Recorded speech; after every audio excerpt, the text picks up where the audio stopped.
information on RDOT's preliminary engineering agreement for some reimbursable work for Scoggin Drive. Ms. Page, you wanna? This is,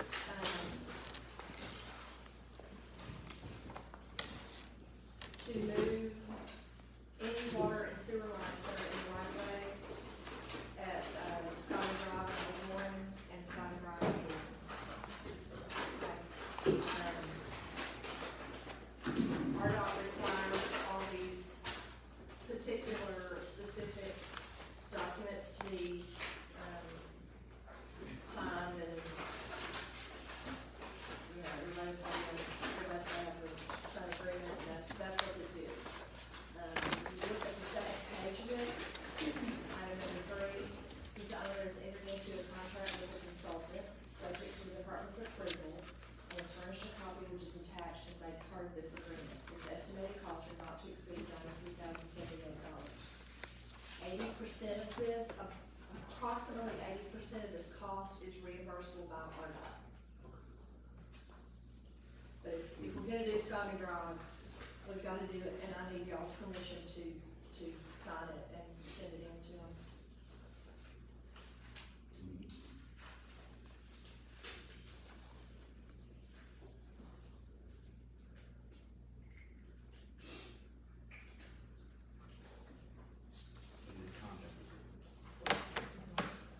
Well, the contract is with RDOT. Okay. We have chosen McClellan as our engineer. Okay. So the engineer's gonna do the work. We're gonna pay the engineer's gonna submit the bill to RDOT. RDOT's going to Pay pay 80% us. back. And I would think we would pay this out of 1 cent sales tax, because that's where all the, you know, that's where the Scoggin Drive money's being paid back from, and then we would put the money we get back in that fund. Yeah, So this is a new expense, this is not something we got set aside. right. Right, that's right. And this is for work that, for where? Scoggin Drive and Old Warren, and Scoggin Drive and Jordan.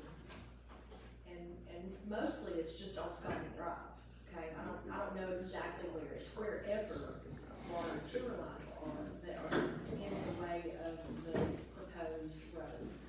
So it's all along that distance. That corridor?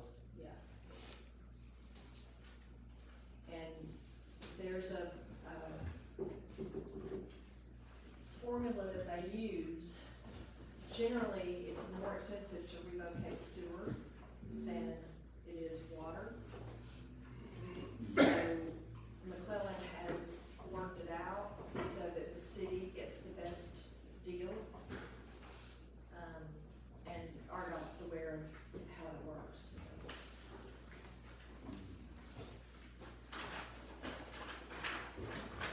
We have to do it. And we do have to do, we're gonna do Scoggin Drive. Just for formality, Right. that address before we move forward. Right. But I'm not signing that until y'all tell me I can. Did they submit anything for you to do, that showed how they arrived at those estimated costs? No. The plans, but those are submitted in a form that I can't even see them on my computer, so.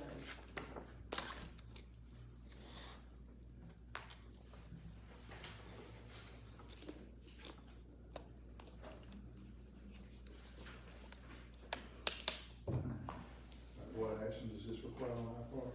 Just during council, I'll ask your permission to, sign the agreement, that's all. Michael, do you have any other questions? Okay. Claudia, you're good, Mark, you're good? Okay. Second. We've got 3 members who aren't here, so. They're gonna do it in 5 days, that's what they say, Say that again? 5 days. Number 5 on page. No, it's not gonna happen in 5 days. I mean, because the project is not gonna be completed in 5 days. Okay. So, They're just telling us where the water lines are, where we need to move them and all that kind of stuff, is that correct? right, well, it's, yeah, this is the plan this is where we think they are. And they've done done surveys and they've been out there, walked it, they've done, you know, the preliminary work. And this is where they need to be moved. So there's gonna be some construction costs associated with it because we're gonna have to hire a contractor to move them. But this is the plan to move them. And you can't go further till this is signed and. So this is, I'm sorry, I didn't think I had any questions. That is all it is. This is just a consultant, right? This is just the engineering fees, it's not any work. Right. Okay. So this is not for any work, this is just the consulting fees to determine what needs to be done. Well, it's the engineering plan for it. Right. Okay. But it's not paying a contractor No. to do it. Right. It's just to come up with a plan of what needs to be done. And where to move them and. How to do it. Yeah. So, in that paragraph that you were referring to, it says that they will finish that part after 5 days, but that doesn't have anything to do, excuse me, with the actual water. Right.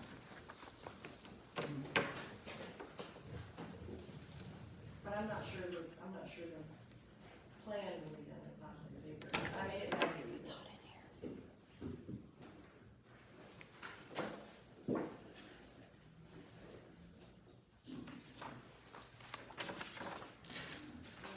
Okay. Yes, ma'am. Okay, the next one is the Mccoy Park Davis Playgrounds Equipment Invoice and Info.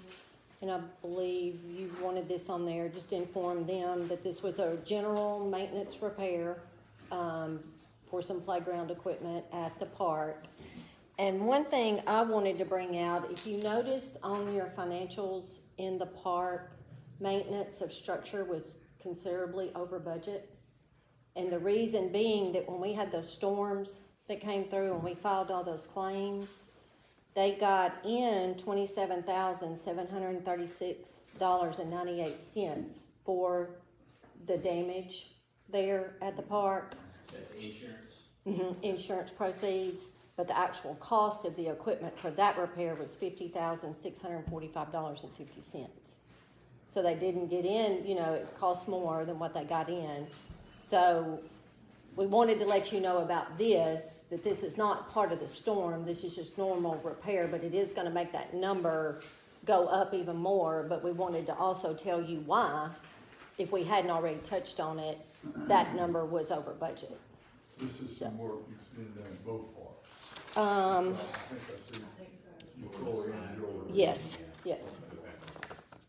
And this was, I don't think when we did Jordan, I don't think we had much damage at Jordan during the storm, when we had the storm, if I remember correctly. I don't remember. And then that number 2 would be everything at the parks. It would be, you know, what was at the complex and, you know, that expense number. But that one was significantly more than what we got in. So all of those added together would have made that number go over budget. And this is gonna make it go over more, but we just wanted to let you know and bring this to your attention.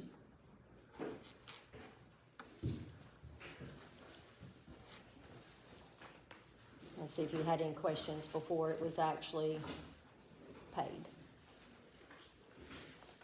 Done and paid. This bring all repairs up to date then? As far as I'm aware, this right here will No, take, There's still a, awning at the Mercury Field. oh, is it? Okay. Yeah. We replaced those, the ones that got broken, and 6 months later, we had another storm, and they tore up 2 or 3 more. We had to move them. And there's still one, because it's so hard to get supplies. It's hard to get them, materials, and all right. that, but there's still one here, but it's not fixed.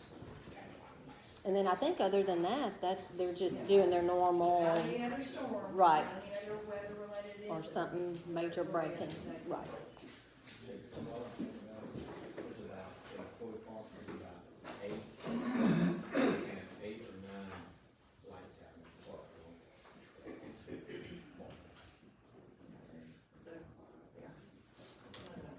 We walked the others out there, and we just.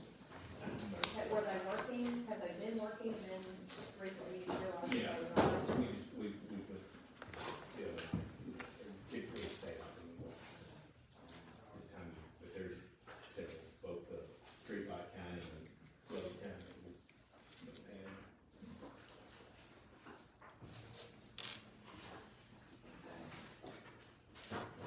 The next item is, we have the final cost in on the code books.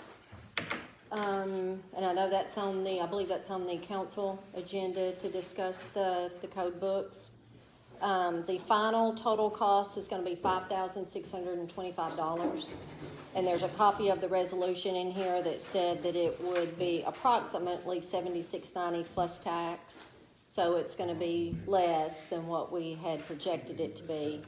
And I've got a copy of the final invoice, but I'm gonna hold off paying that for a couple of days until after the discussion tonight. And then I called the lady to make sure this would be the final invoice, and she said yes, that it would be.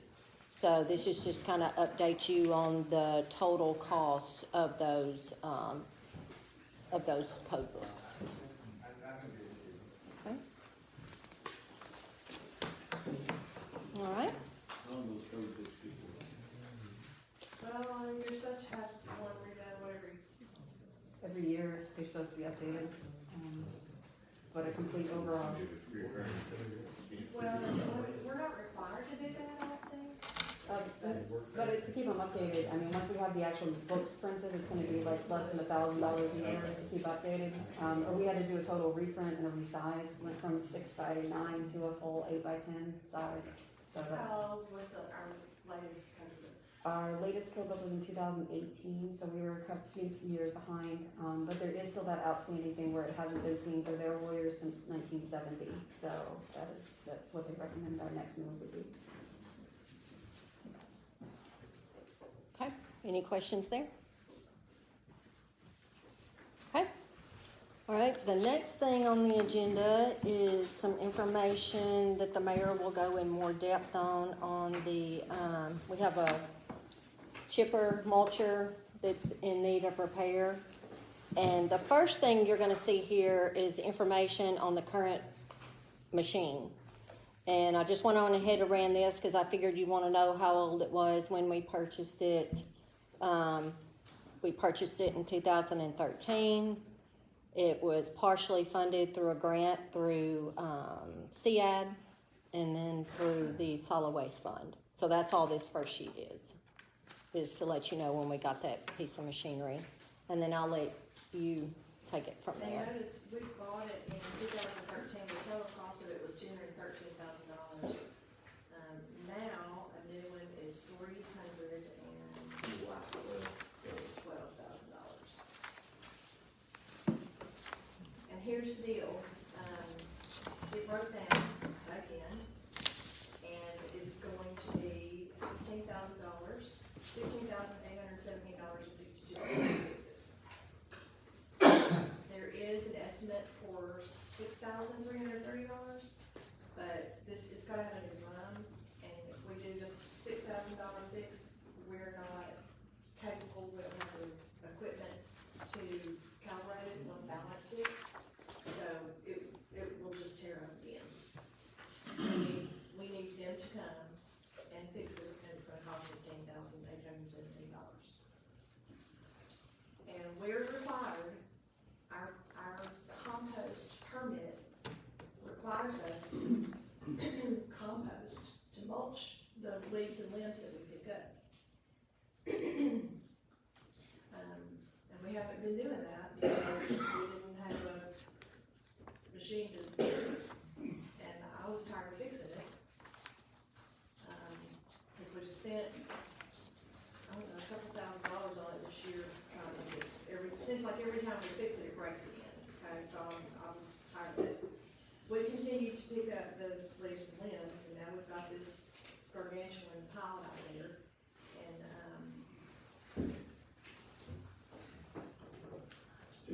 we've spent $11,000. Mm-hmm. How long has it been down? How long has it been? I don't know, when did it go down, Charlie? First part of this year, because we fixed it, we put the, Well, it was working at some point. yeah, I mean, well, yes, it went down. the last We time fixed it went down, when was that? Probably Spring? spring, yeah. Last We haven't been repair. using it since then. We haven't been doing what we're supposed to, whatever Right. it's supposed to do. Right. So we've got two choices. We can fix it for almost $16,000, or we can, quit picking up leaves and limbs and get rid of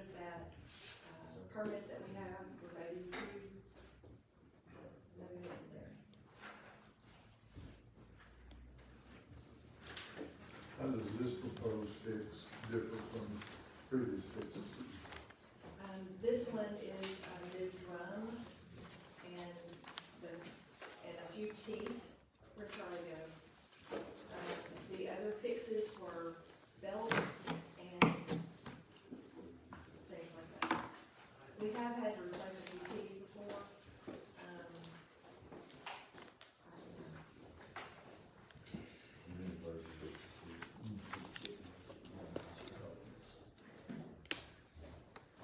Charlie, how does this fix differ from all the other repairs that we've done on it? The drum is out of balance. And if you fix it, it's just, cause it's just beat up, you know, from the years of use. You can't calibrate it, it's throwing all the bearings and all that, so you gotta have a new drum, have it calibrated so that it So what solves. were all the other fixes? Along with the other fixes that we done, we put a conveyor belt on it, cause once you drop the needles and stuff in over a period of time, it just, all it is a rubber belt.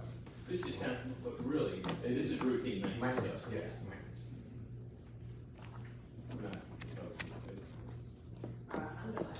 Good. I think for between, you know, you've got to balance 15,000 and 312, and we've spent 11,000 on it this year so far. That's 26,000 in 1 year. I'd like to fix it again and see if I can't manage the use of it a little bit better. And, see if we can't make it last longer, the form that I propose finally. So if we have the permit that we have requires us to do this, well, we will work that. My mind, The, $6,000 estimate's not an option if it's not gonna be calibrated and balanced. I don't know why they would submit that. Well, I did that because I wanted everybody, I'm trying to be completely transparent. I want you to understand that, you know, we have that option, It's an option, but, it's just not a good one. it's not a good one, right? So to prepare the estimate, had they been on site and seen the machine? I don't think so. And that came down the last time, and that's, When was that, how long ago was that? first part of the year. When they- The last repair on here was May, on our sheet, the last repair was in May. Yeah. So it's been since then. Now, and they are very easy to work with. We have, called them several times, and one of the things they told us to do was take a glass of water and sit it on the machine, or a bottle of water, sit it on top of the machine and video it, and they could tell us what was wrong with it, after we described a problem, okay, so, and that was correct. What they told us to do, we did, and that fixed it. But then it, you know, had another problem. With the 15,000, do you think we should get them back down here and look at it to Well- make sure that this is the drum and the teeth are the problem? That's what they're gonna do. I understand that. Yes, What I'm saying, they're coming. okay, For the 15,000, they are coming. they gonna come. Yes, and- they are coming. What are they coming? No, That is, Not what I'm saying, are they coming to, assess what's wrong with it? I guess that's what I'm asking. well, if the drum is not the problem, that's not what they're gonna do. They're gonna fix it. Yeah, they're coming to assess and fix. Okay. One trip. They're coming, where they coming from, Minnesota? No, they're coming, They're local. we're not. It's like a- They've got, Satellite office. yeah, they've got people. I think this is coming out of Missouri, I think it is. That's where the last one. Yeah, it's a long way. They're coming under the premise that the drum's the problem, and that's what they're gonna fix, but if it But if varies, that's not the problem, then then I won't. that Yeah, does. With the bearings that went out, it all connects to the drum, and then we sent them video and stuff of it, and they said that the drum is out of balance and beat up. So, since then, they came up with the new drum, and that works better than what they had. And so is this an overestimation because there's something that on here that they don't need to, bill is less, but if it's more, what they need to look into, our bill is more. This is overestimated to fit any other cost? It's not, okay. It is an estimate for what they think the problem is, and their labor to come and fix it. If I get here and that's not the problem, then then they'll have to have another conversation with me, and we'll have to have another conversation, but they think it's good. We've talked to them on the phone, they've been here once before, Charlie sent the video, that's what they think it is. And again, one time, we described a problem to them, they asked us to put a bottle of water on the machine and video it, and we did that, and they told us what was wrong with it, and we ordered the parts, and we fixed it, or they came and fixed it, I don't remember which, but they fixed it. So they know the machine, they know what they're doing.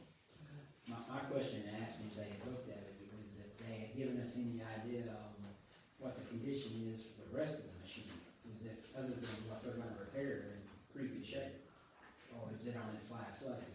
The engine and the conveyor and the rollers are good, it's just the drum where it takes all the beating that causes. When I talked to them and asked them for the cost of a new one, he said, let me look and see when you bought this, and he said, oh yeah, your machine should be fine. Not that the drum shouldn't go out, but that the machine Age of it. itself should have some more years left in it. Okay. Yeah, that's what I was trying to ask, is if the rest of it is in good shape, yeah. I think so.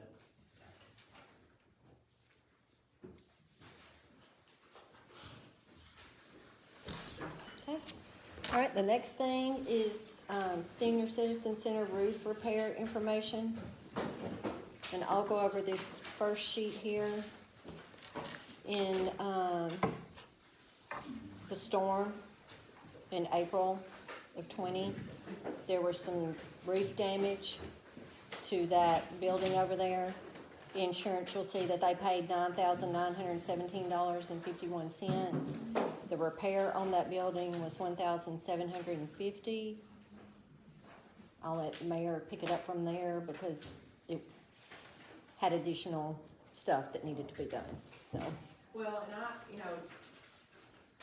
don't remember at this point why we didn't replace the whole roof.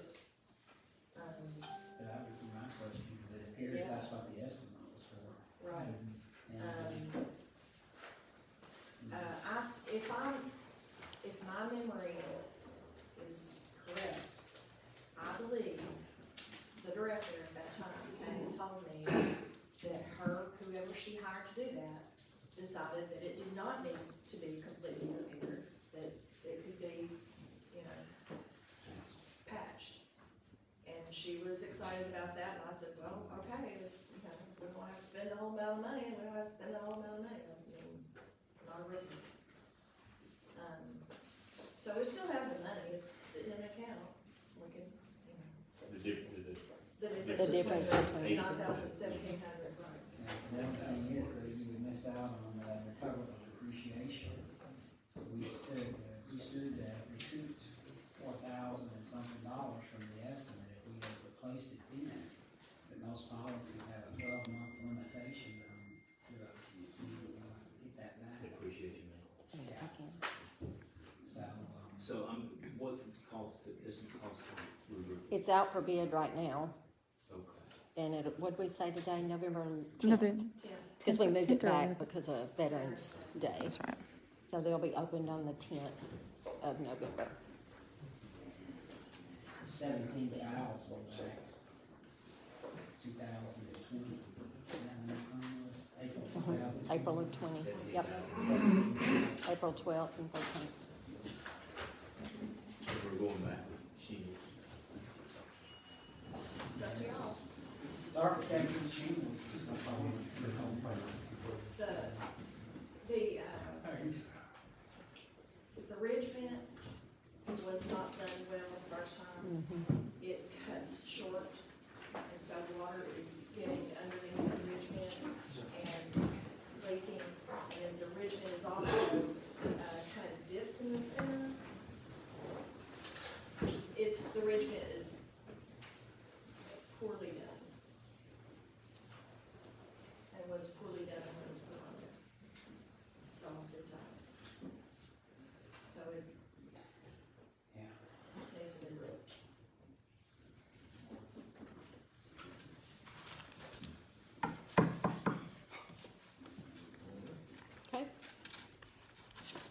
And the last thing on the agenda is marine fuel tax grant application permission, and there's two options. I am interested in paving the last 3/4 of the mile of the Honey Run access to the lake. That section of the road is in bad shape. It was not done in, gosh, I think it was it 14 when that was done? Can't remember. ETC did it, so whoever anyway.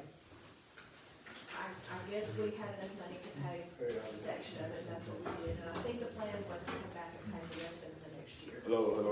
Yes, Mayor's sir. changed or something happened that didn't do that.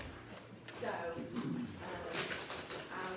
I'm interested in doing that, so I called around the commission, said, hey, y'all have any programs that allow, that help the cities to pave roads to lakes and stuff, and they said, well, actually, we do. We have a marine fuel tax, grant, and we have a marine fuel tax joint agreement. The marine fuel tax is paid 100% by game and fish. And we can get on that list and sit there and wait until maybe we get chosen, maybe we don't. But we obviously have time, because the lake is gonna take some time to fill up. Or we can choose to do the marine fuel tax joint agreement, which is 50/50. Game and Fish pays 50%, and we pay 50%. We too have to get on that list and wait. The marine fuel tax joint list moves a lot faster. The other one that's the 100% refundable, or, may use the marine fuel tax option. And we can at any point choose to get off of that list and move to the marine fuel tax joint option, but we will go to the bottom of the list. So, just kinda wanna know what, Do we have, if either you would like for me to do. do we have any idea how many are under this? Look, they won't give us that much. Well, I mean, they just say a lot, Okay. you know, that's, It would take 25 or 5.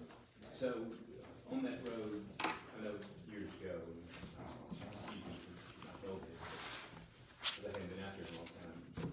There was a lot of damage from log trucks and stuff on that road years ago. And has that issue, I mean, well, there are always gonna be log trucks on that road.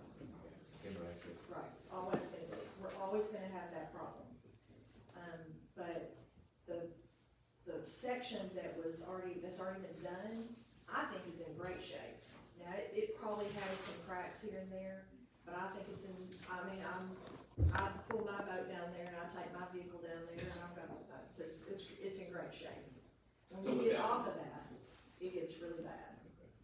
So we need to, I'm assuming that when we repaired that, we took into consideration those trucks and we made it, rather than just a private drive, that we did something more significant. I wouldn't hear I would encourage us if we go this route, when we get bids, that we do that.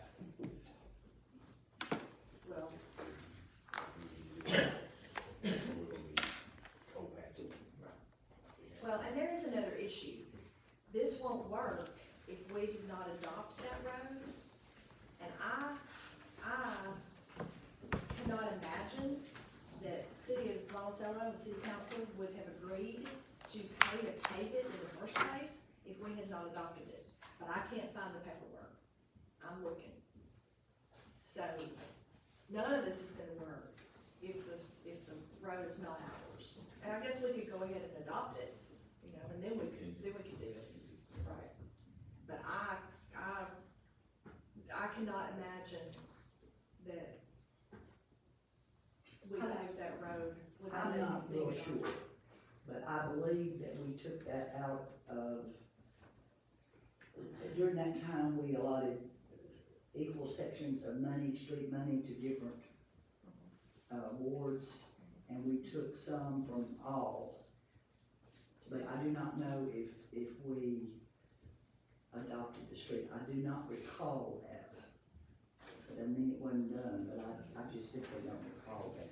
Okay, well, and to fill in the whole story, MEDC, Nita and I have put Harris Road on our state aid, request. That's the Windy Hills access. It is also in pretty bad shape. So I'm hoping that we can, you know, figure out a way to get all access to the lake paved about the time it gets full, and then we've got everything ready for it. We need to have it ready, and it needs to be comfortably accessible. We don't want complaints of, Right, you fixed the levee, but you didn't do anything on it. well, I got a busted tire because they hit a pothole. People in the comment they can get to it. So do they suggest any potential timeframes when either one of these funding options? And I was told that it, you know, it can be political. I mean, if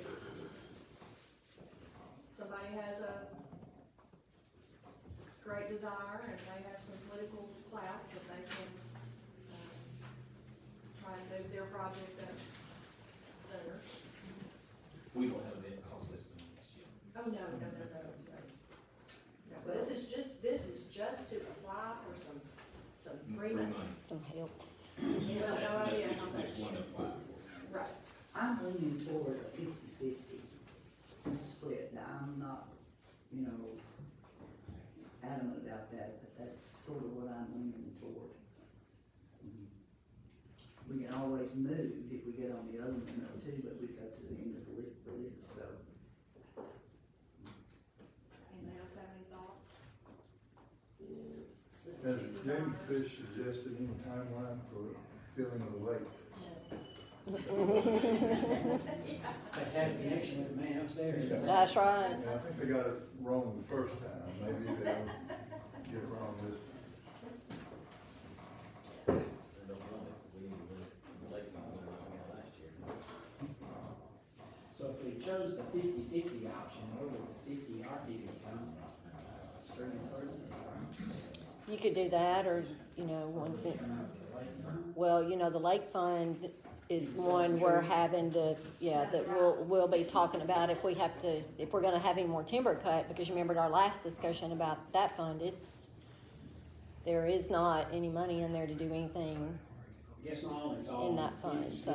is that, you know, we haven't done much to the streets in the city recently. And there is lots of work to be done in the city. While I agree that the lake road is important, I think I would be inclined to try our luck on the 100%. 100% and let time see how it goes, and if we're gonna spend money, try to spend money on what we have in the city. It's kind of my thinking in that regard. That's a good point. In which, you know, the street, like you said, at a meeting, the street improvement money is 1 cent sales tax money. So it's just in that fund. Well, that's where I lean first, because we have time. We got time. Yeah, we still haven't closed the gate yet. We're waiting on Young Fish to finish applying rotenone, and they ordered rotenone, it didn't come in. I'm not sure if, Charlie, have you talked to Chris lately? Did I hear yesterday? No, last time I talked to him was first part of the week, last week. Last week? Yes. Okay, well, he was still waiting on that rotenone to come in, and he had not finished, and who did I talk to? I talked to somebody else with Young Fish. He went to some of the streams that feed the lake and found some of those bad fish in the streams. So it's really important to him to do this right. He doesn't want to, we don't want to close the gate too soon, and then all this time, we've been, and he has been literally out there himself, hinge cutting trees, creating these, habitat structures, roteoning, pumping the ponds out. I mean, we have done, all of us have done a lot of work on that lake. We don't wanna do all that, and then it not be what we designed it to be. So I think we have time to get on the MFT list and wait. And we can always say, if it comes to us and, you know, they say, hey, we're gonna do your project, we can go, never mind, we changed our mind. And there's nothing holding us to that, it's just a request. Well, I like the 100%, and just for the record, I'm gonna have to go look at all the gateways into the pond to even know when I'm, that I'm okay in one way or the other. I wanna, to the lake, I'm sorry, I wanna know Ponder Road, you mentioned Windy Hill. I need to see all those accesses before I can make a clear, judgment anyway, cause I don't know all the access, Well, the two, just those two. Okay. and there's another one, but it's so convoluted and backwards, I couldn't tell you how to get there.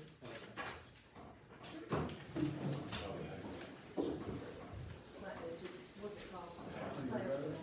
Yeah. You go in, Planners. Go all the way down, you take Kent around and go down to Plantersville, Michael out. And then you.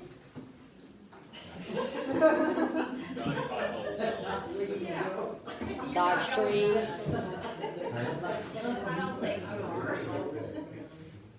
All right, we're a little late, it's 6:09, are we good to start council?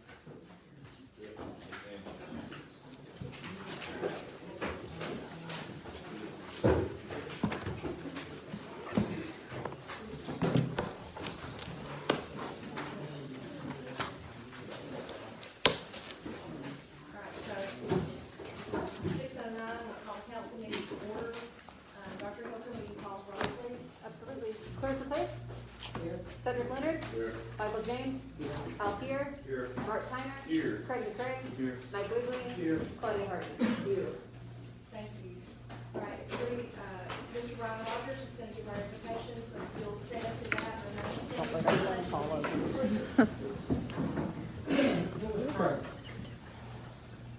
Holy and glorious Lord God, great architect of the universe, giver of all good gifts and graces.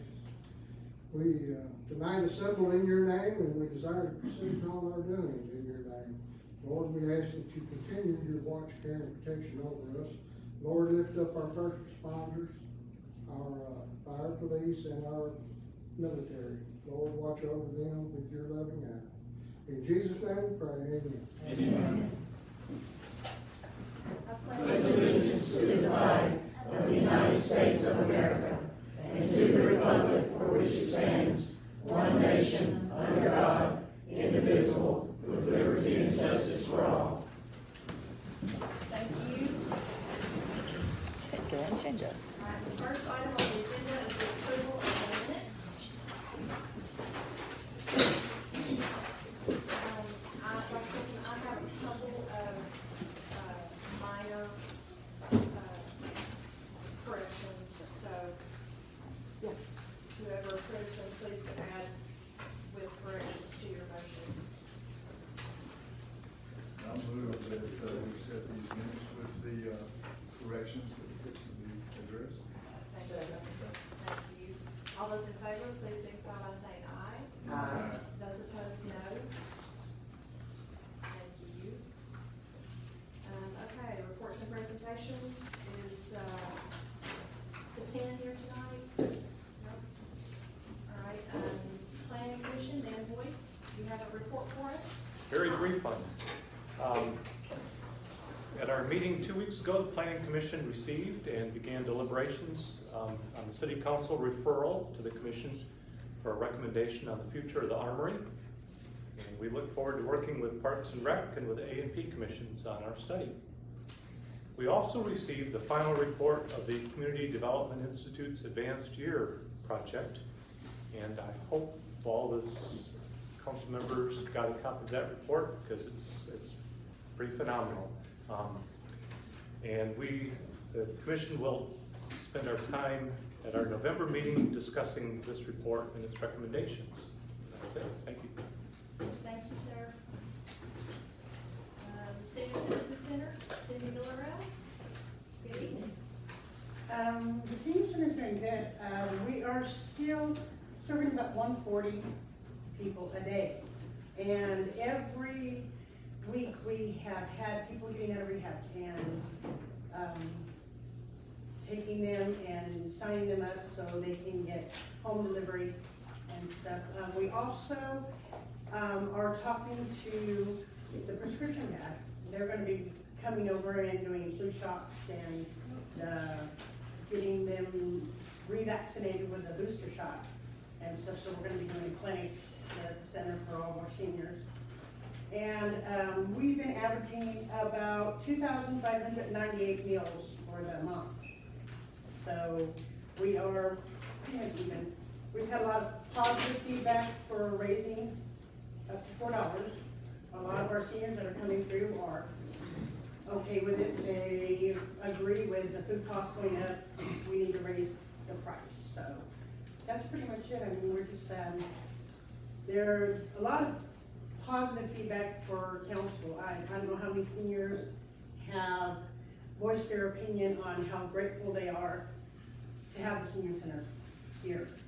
And that it has saved a number of them with not being able to get any food, or just to have that person that comes and talks to them daily.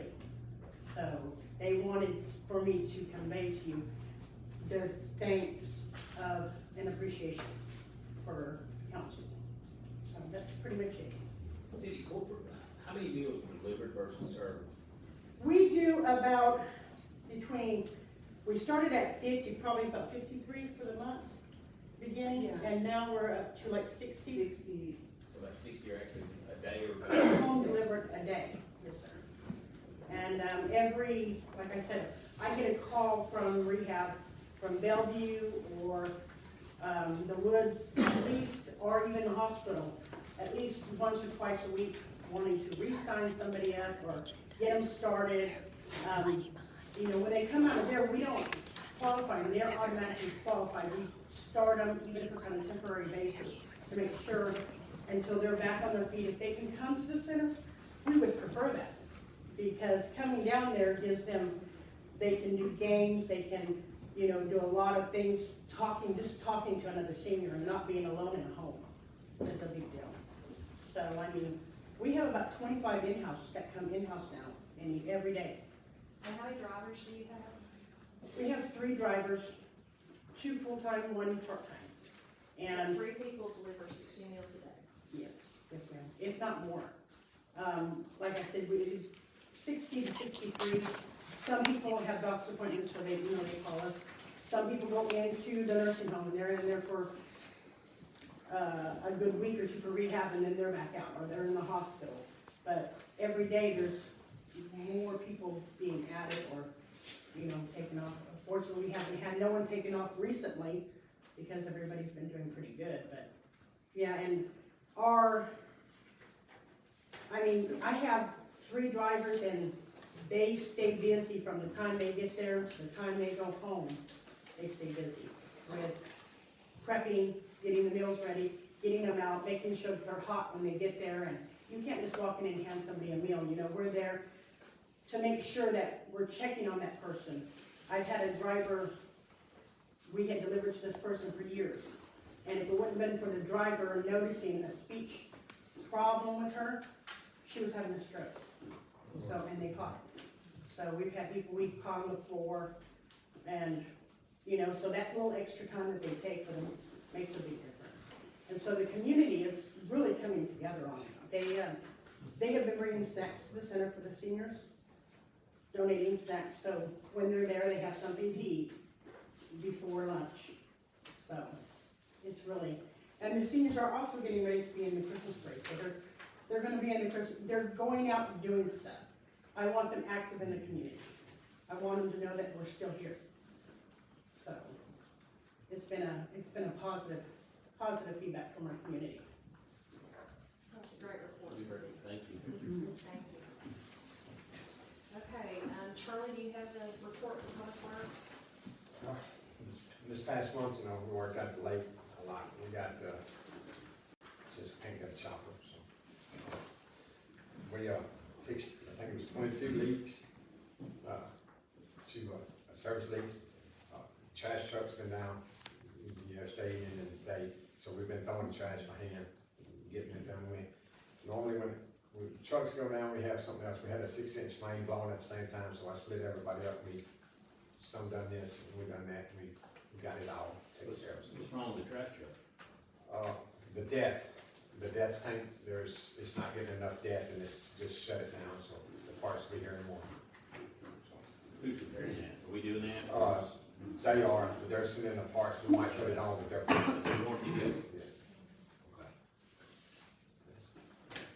And all these new diesel vehicles have that dev tank, and it's apparently a problem for all of them. So, I thought part of what we purchased was a replacement vehicle when one went down. no, they said that they would do everything they could to get us one, if they had one on the lot, or if they had one available somewhere. And actually, we called him yesterday, and he was on the plane, and he didn't answer, so we called another guy at the same company, and anyway, they eventually got a hold of us, and Once we told them what's going on, they had all the parts, so they'll be here, he was out of town yesterday, so they'll be here tomorrow morning. All we have to do is take it off, put it on. we did talk about that several times during that conversation. So it's only, It's not it's a, available. yeah. Yes.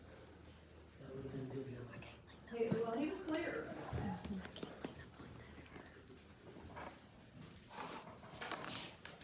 Any questions? I just wanna note that 22 leaks this month and 23 or 4, I think, last year, same time, so. Okay, City Inspector Brian Rogers, up next. We've had one new ordinance 630, which is a nuisance property. You'll be seeing it via email, early next month. We've had one new ordinance 756, and he's already cleaned up and off the list. I've processed 25 SNAP grant applicants in the last week and a half. And I've got 5 on reserve. 3 of those that I processed have withdrawn or did not qualify. So that took 3 off my reserve list, and I've got 2 left. So we've got the spots filled, and it's just legwork and paperwork from here to January. And hopefully we can get those 25 people houses rehabilitated. Thank you, Brian. Okay, MEDC, Nita McDaniel. Good evening, everyone. Just to kind of update you on the prospects that we've been working with through recruitment. On project 0308 and 525, I don't have anything new to report. They're just kind of where they are. I continue to wait for a next request or monitoring through the Arkansas Economic Development Commission. 602, that prospect is the one that's looking at a site in the Southeast Arkansas Regional Intermodal Complex. They are continuing their due diligence. They are still very active, and we do communicate weekly. There's just nothing that we can really report at this time other than they are still interested in doing their due diligence. Project 809, that was the newest one that I reported to you last month. I did meet the deadline to submit the information requested by them. This is another one looking for an existing building, and so I have lifted up our speculative building to them. Since I wrote this report, we had another new one from Arkansas Economic Development Commission, another one also interested in an existing building. They actually contacted me on Monday, and on October 7th, we're actually here in town to actually physically look at the building. So we are continuing to lift it up, as well as other industrial sites, including the intermodal complex, to each one that comes to us interested. In preparations for the coming year and for these RFIs, as you know, once data becomes 2 years old, it's old, and prospects aren't interested in old.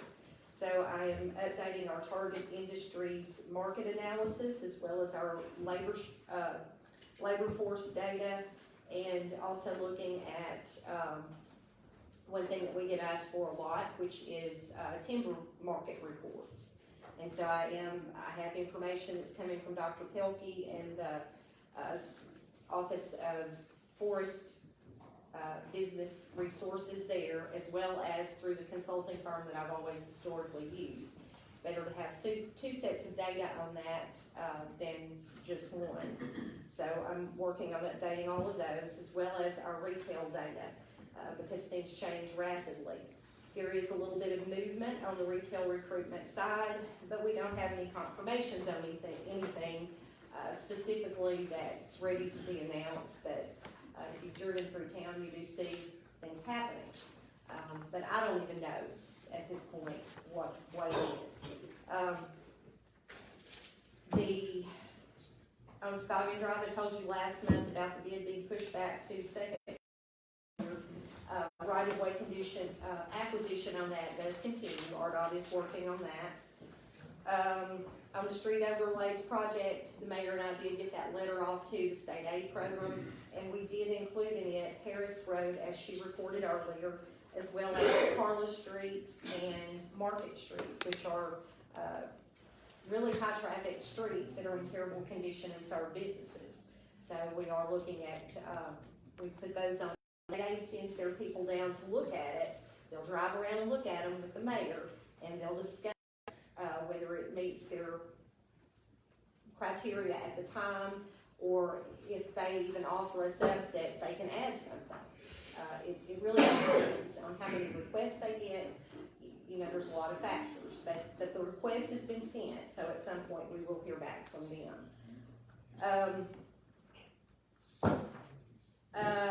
As a result of that I reported to you last month, one thing that my organization is doing, and they offer a lot of various training for industries.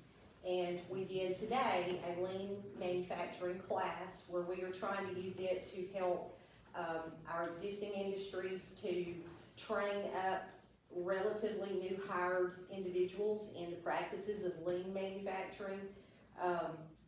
We are also going to continue that. Our plan is to go to our K-12 schools.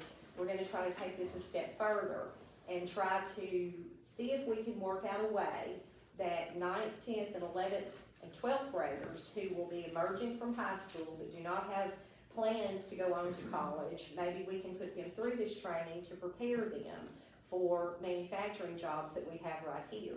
It will also give them an opportunity to have entry-level wages, as well as other opportunities within these companies to move up, even if it is an entry-level job that they take. We're trying to be inventive and creative as far as how we motivate our younger workforce, our citizens, to enter manufacturing jobs, because manufacturing today is not what it was even 10 years ago. And we've got to get that message out and encourage young people who are not college bound or who are trying to decide what they want to do in life to take jobs that are available right here. So we'll continue to work on that. Another thing to lift up to you, if anyone in the room, if you have friends that own small businesses, tomorrow at 2 o'clock, there is a free training that MEDC and the Small Business and Technology Development Center are offering. This is one of those things in response to what the Community Development Institute learned about Monticello and then passed on to us. And that is that our online presence as a whole is lacking. When they came here, after looking at us on Google, they discovered we have a whole lot more than what is showing up through searches online. And 9 out of 10 people that travel now are going to use an online search to find the things that they want while they're traveling.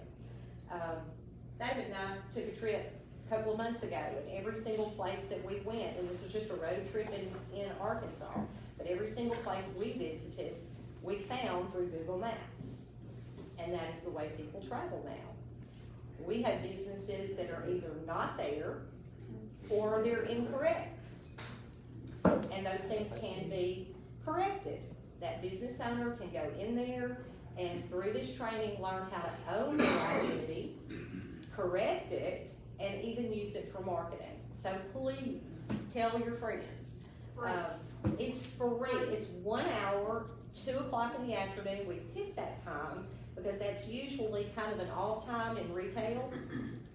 And if you aren't able to participate at 2, please just register, because then you'll be sent a link to the recording where you can look at it at your leisure. But we need you to register, please. On that, we do have money to lend in a revolving loan account. We continue to push that, and we're working on budget for next year and plans in this changing world, how we're gonna meet the task in this changing world, and I will be glad to answer any questions you have.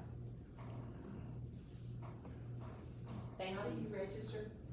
On our, the easiest way I can tell you right here is go to the Monticello EDC Facebook page, and the link is there. You'll see the Google post that we've made, and all you have to do is click on it and hit going, and you're in. You said the Monticello. It's Monticello by itself, and then capital EDC, capital E, D, and C. Thank y'all. Thank you, Nita.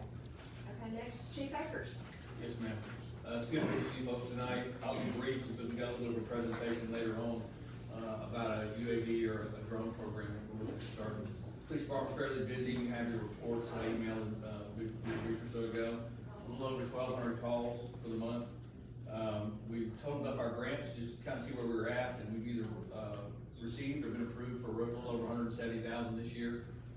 That's going to one of our resolutions tonight. I'm sure you found in your packets towards the purchase of new dash cameras and radar units for our, hopefully here soon, patrol cars. We're still waiting on 3. That project's still open, which is part of our USDA grant. We're still waiting on 3 Durangos to come in. We're not sure exactly on the date, because everybody's aware of the part problems that our nation's facing with parts and vehicles on the lot. We had an interesting call, and I want to thank the council for this. You approved our K9 program earlier in the year, and we've got a great handler and we've got a great dog. And earlier this month, we had an incident where a home invasion occurred where inside their home for a couple of hours by someone we believe is under the influence of illegal drugs. The person that was being held was able to get away, and the suspect fled. And due to the efforts of the K9 handler, our dog got there along with the patrol guys that were working, and we were able to apprehend the suspect without incident, without a dog bite, or without anybody getting hurt or shot or any of those kind of things in a matter of minutes. And I just wanted to say that by the time in our profession, the time you realize you need a tool, it's too late to get it. You're on scene and you just don't have it. You just out of luck.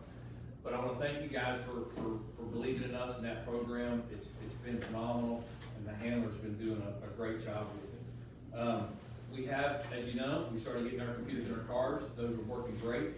Officers are getting acclimated to that. It's reduced our radio traffic, and we anticipate over time that it'll even go down even more. As more cars are outfitted, we're having to schedule them to be have the computers installed and mounted and all that kind of stuff. And it's not just right down the street to get it done. You have to take them a little while. So that's taking a little bit of time, but we're doing great. And Assistant Chief Garcia is in charge of getting those vehicles up there and back, and they're doing phenomenal. I want to thank you guys for all that you do, and I want to thank the folks that are here tonight that are starting to show up at city council meetings. And I appreciate you coming, and I appreciate you being here. We're here to be held accountable, and I'm proud to have you here, and I'm proud to have you show an interest in what we're doing. Because all these folks up here deal with headaches that nobody out here sees, and it's good to see you here and care. So I just want to thank you guys that are here today. Anybody have any questions of me? I'll yield. Officer Curtis will be up speaking in a little bit. He's going to give that brief presentation on the drone that we'd like to obtain. But if anybody's got any questions now for me. You did say that dog was able to track people, right? That's what he did. That's what he did when he apprehended the suspect. He was able to track, correct. You can't bring him up here to visit him. I don't want to say he's doing regular. I ain't scared of Yeah, hey, I got great kids.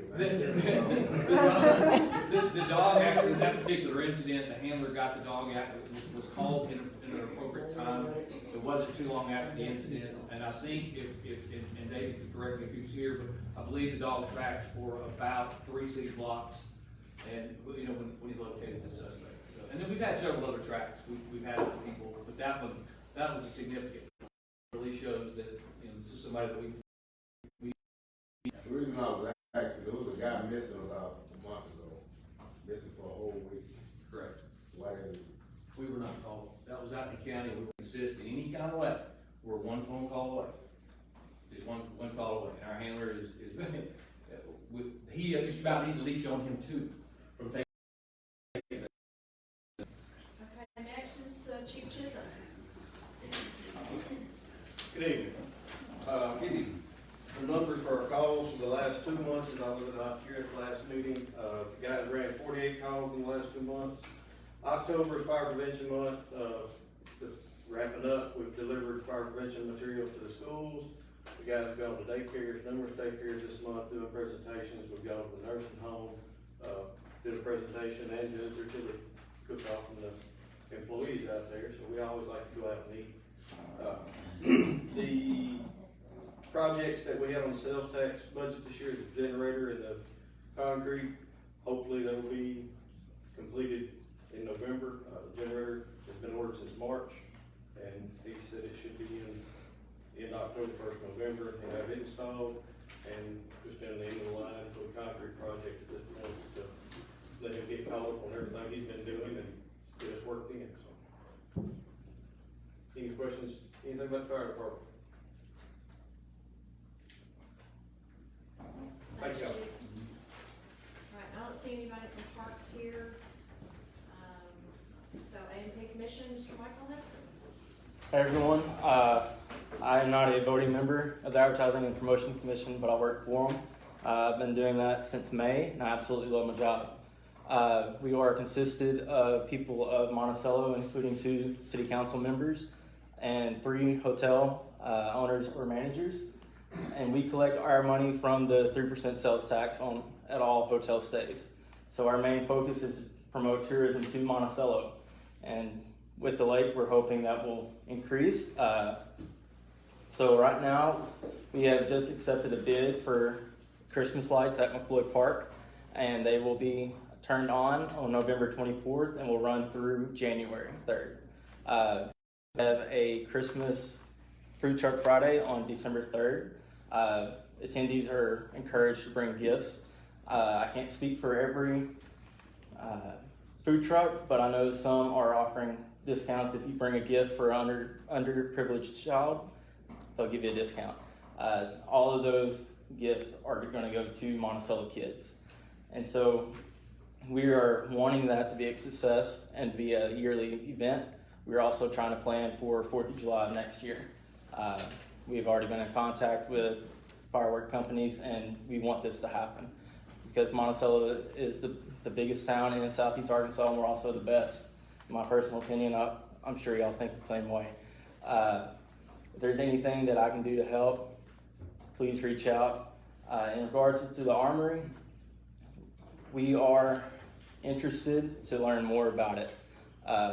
It was available 10 years ago when we were founded. However, the members did not want that location due to the location of the Armory. We have a vision because we want to develop an area. We want to build our building and develop around it. We want it to be big enough for graduations, weddings, any type of venue that Monticello needs. And our opinion right now is that Armory is not feasible for us. However, with more information, we're willing to work with Parks and Planning Commission. So thank you all for your time. Mike, where will the food truck event happen? It will happen at McCoy Park on Friday, December 3rd. Is that? Yes, sir. Question about the lights. Is this the same when we started off? It was going to be citizens who were responsible for the lights, the Christmas lights at Joy Park. That's how it I started. mean, at City Park. That's how it started. And because the city had no budget, I said, Michael Hudson, this is Miss Citizen A. Y'all get together, and I told the citizen also to go to Parks Commission, see if anybody was interested in helping As we started off. No, it's gonna be funded partly by A&P Commission and partly by citizens. And I don't know what those monies, what those totals are. Yes, ma'am. That's A&P Commission. Okay, because our concern was that both parts would be covered if we were gonna do anything. You need citizens out of, that want to do it at Jordan Park can do the same process? Sure, Okay, thank you. absolutely. Okay. And it just takes them getting interested in getting involved and going to City Parks Commission or A&P Commission or to give us an I'm update. sorry, I have a question. Okay. Mr. Hudson, I can. On the armory issue that you were discussing, it was us. Yes, sir. It was available 10 years ago. Are you saying that you guys aren't interested in it for a particular purpose? Because I think our question was with the planning and the A&P to investigate possibilities for it, not to specifically say. Do not personally want it. It is not feasible due to the location of where it's at. There's, in our opinion, the parking is not big enough for a convention center, and we do want a location where we can develop around it, as larger cities are doing, and it has been successful for them. I can't speak on how we're going to pay for it or anything because we don't have the information yet, and we do need a vote on that due to the amount that it's going to be. So our next meeting is November 15th, where we will discuss everything that's mentioned tonight, and we'll vote on it. I'm a little confused then. Well, I thought we just throwing out options. we are. Okay. That's accurate.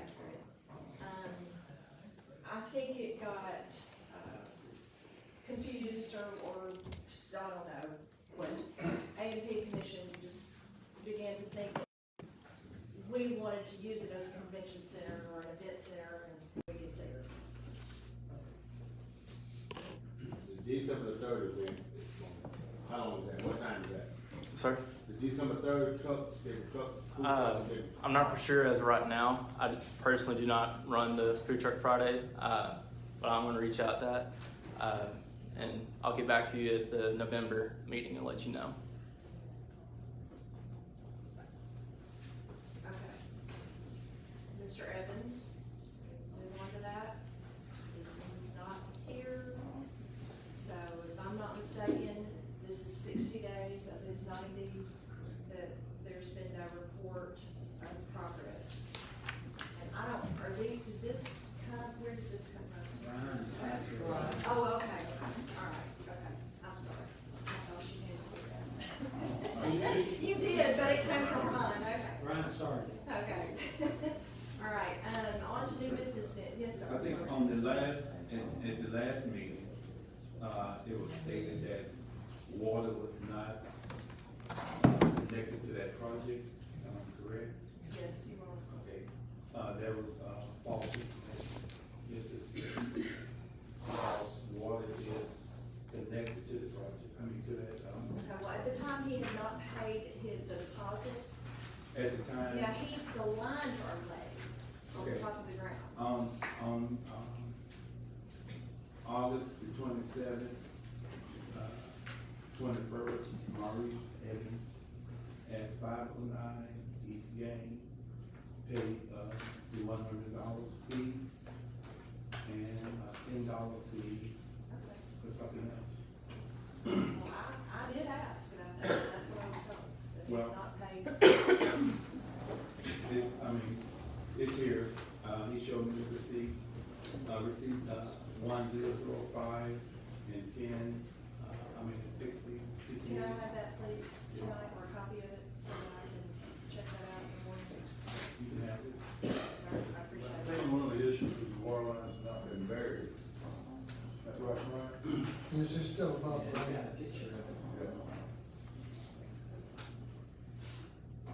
That was responsible for, he needs to bury his own water lines. And you were responsible. I thought you were He's responsible for anything, property. for anything on his side of the main, Okay. on his side of the main. Okay, we're gonna move on to new business. And the first item is, resolution for engineering services, for the water treatment plant. Can I get someone to introduce that, please? I will, and, read title only, please. Thank you. Can I get a second? Second. Thank you. All those in favor of reading by title only, please signify by saying aye. Those opposed, no. Thank you. Resolution approving work order number 4 for engineering services for East Waste Water Treatment Plant. Thank you, sir. Does everybody understand this?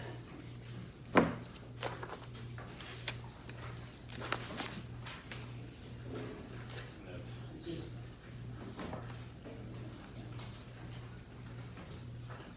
If we get three council members that are not present, This is what we discussed in the. Well, summarize no, it. this is different.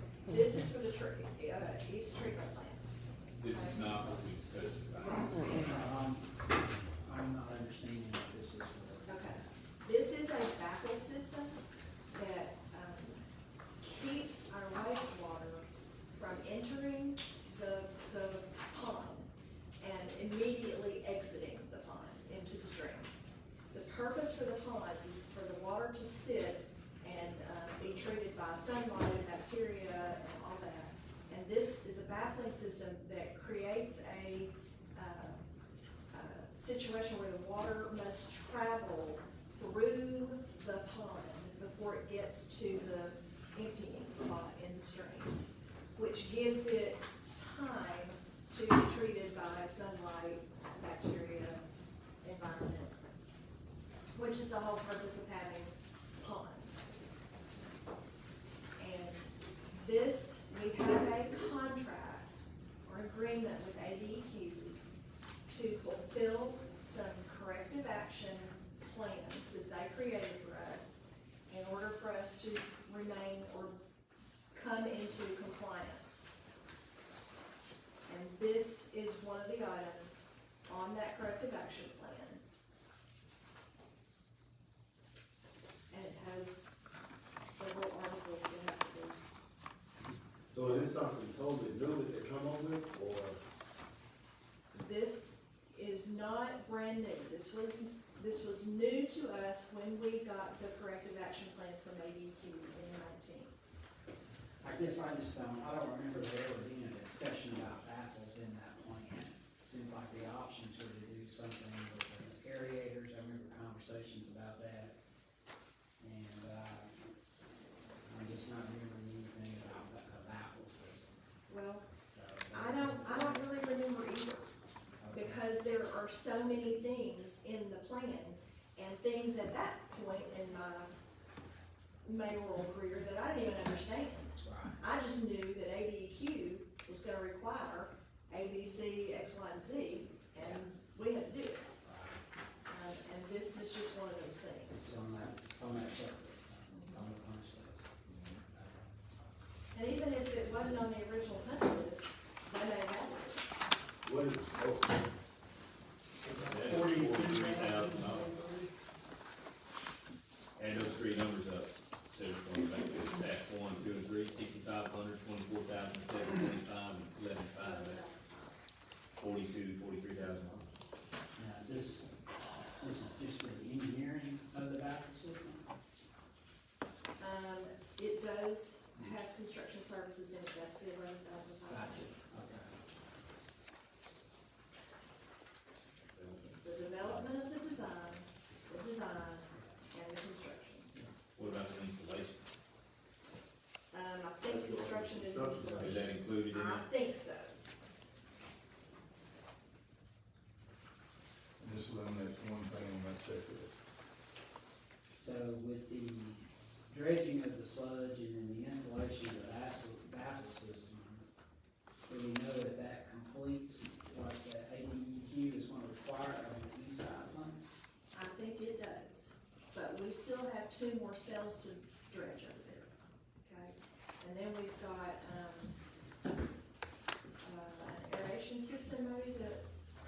install on the west plant.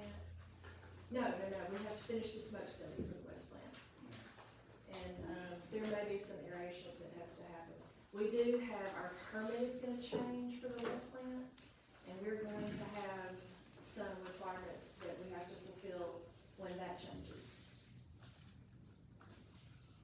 And Chid will be preparing us for that at the end of this year, for the next year. So, I mean, it is the nature of dealing with the Department of Environmental Quality when you are a municipality.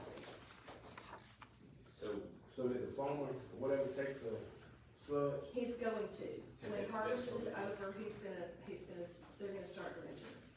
And land upon that yet, right, not yet. I mean, if you remember, I think ADQ just issued the permit to the contractor 2 months ago. I mean, the contractor's been waiting on the permit to do his land application for a year.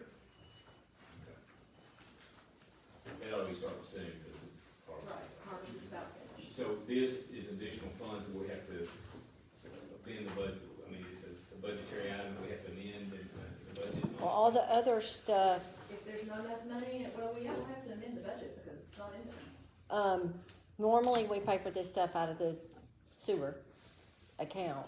And we do have that line item, it would be 5405, it's in there, and it would and all of that's not gonna be I spent guess this it's- year. No, and I guess So- it's just maintenance of structure, but. Right, it's But maintenance, not that it's shit. that contracts, engineers, and if we're paying it to McClellan, it would be the contract engineers and services. I make a So, motion, we accept it. Second. Thank you very much. All right, next we have, oh yeah, I'm sorry, Dr. Hilton, will you call the roll? Clarissa Pace, Yes. Cedric Leonard, Yes.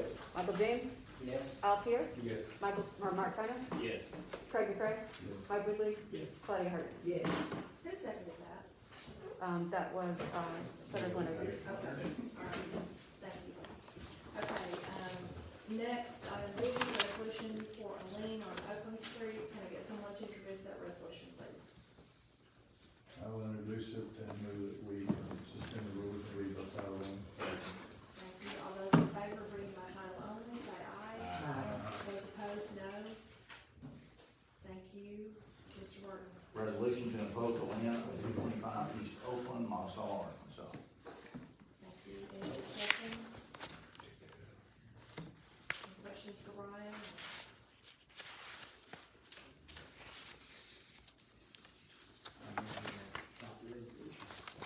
Second. Dr. Hilton, will you please call the roll? Clarissa Pace, Yes. Cedric Leonard, Yes. Michael James, Yes. Al Pierre, Yes. Mark Finer, Yes. Craig McCray, Yes. Mike Wiggly, Yes. Claudia Harden. Yes. Thank you. Next, we have a resolution for, Marydale. Can I get someone to introduce that resolution? I'll do it. Title only. Thank you. Second. Thank you. All those in favor of reading by title only, please signify by saying aye. Those opposed, no. Thank you. Mr. Martin? Resolution to impose a lien on 602 Marydale, Monticello, Arkansas. Question. Yes, sir. If I'm not, how does this work? Because this person is dead. So how does, I mean, who's been notified? The person on the tax record is notified, and he was on the tax record. And a certified letter, and it was sent to somewhere in Texas, I can't remember right, I can't recall, but somewhere in Texas. And it came back, undelivered, and, posted on the property. And we've been through this, on this same property for the last 2 years, and somebody's been cleaning it up. But, all of a sudden they stopped. I was just wondering how it works. But a lot of times, Mr. Leonard, people die and pass on, and their heirs take over the property and pay the taxes on the property, but they don't really upkeep it, and they're not listed on the tax records, they just pay it. So the only recourse we have is to go after the taxpayer. on the file. Okay. To clarify what that is, this is not a personal debt. The decedent doesn't owe this money, his heirs certainly don't owe the money. It's not a personal debt, it's like the county taxes, it's a debt that applies to taxes to the property. And so the ordinance requires that the party and the address listed on the county taxes be notified, and also the property be posted. Those two things should have been done. That's it, guarantee it right there.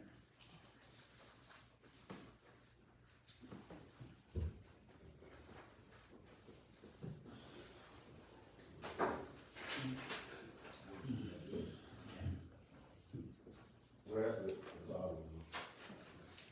We got a motion, We need to accept the resolution. second, Second. thank you, Dr. Hilton, will you please call the roll? Clarissa Case? Yes. Cedric Leonard? Yes. Michael James? Yes. Al Pierre? Yes. Mark Kleiner? Yes. Craig McCray? Yes. Mike Wiggly? Yes. Claudia Hartness? Yes. Okay, next is an item, or a resolution for, Gabbard Street. Can I get someone to introduce this one? I'll introduce it, and then we suspend the rules and read by title only. Thank you, sir. Second? Second. Thank you. All those in favor of reading by title only, please signify by saying aye. Aye. Those opposed, no. Thank you, Mr. Martin. Resolution finding and declaring improvements situated on certain real property at 602 South Gabbard Street in the city of Monticello to be a nuisance, ordering the nuisance to be abated within 30 days, authorizing abatement by the city and imposition of a lien for expenses incurred by the city and for other purposes. Thank you, sir. Any questions? Gentleman present?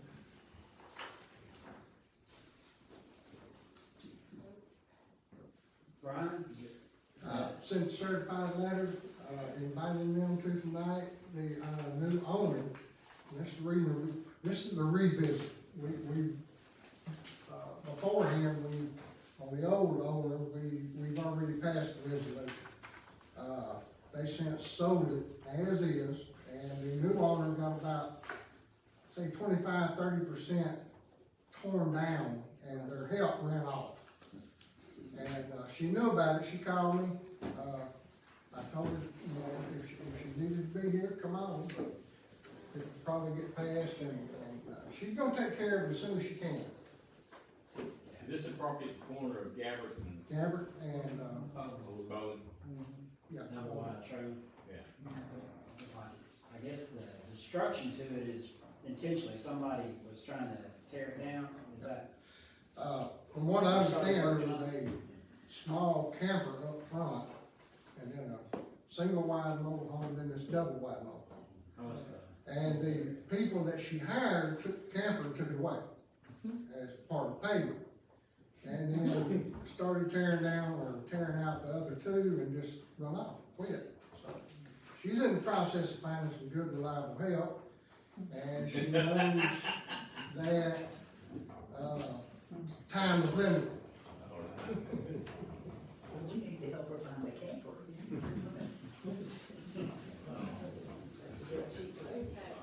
Any more questions? Are we ready to vote?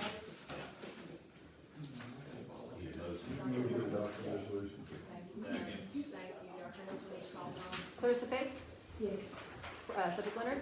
Yes. Michael James? Yes. Al Pierre? Yes. Mark Kleiner? Yes. Craig McCray? Yes. Mike Wiggly? Yes. Claudia Hartness? Yes.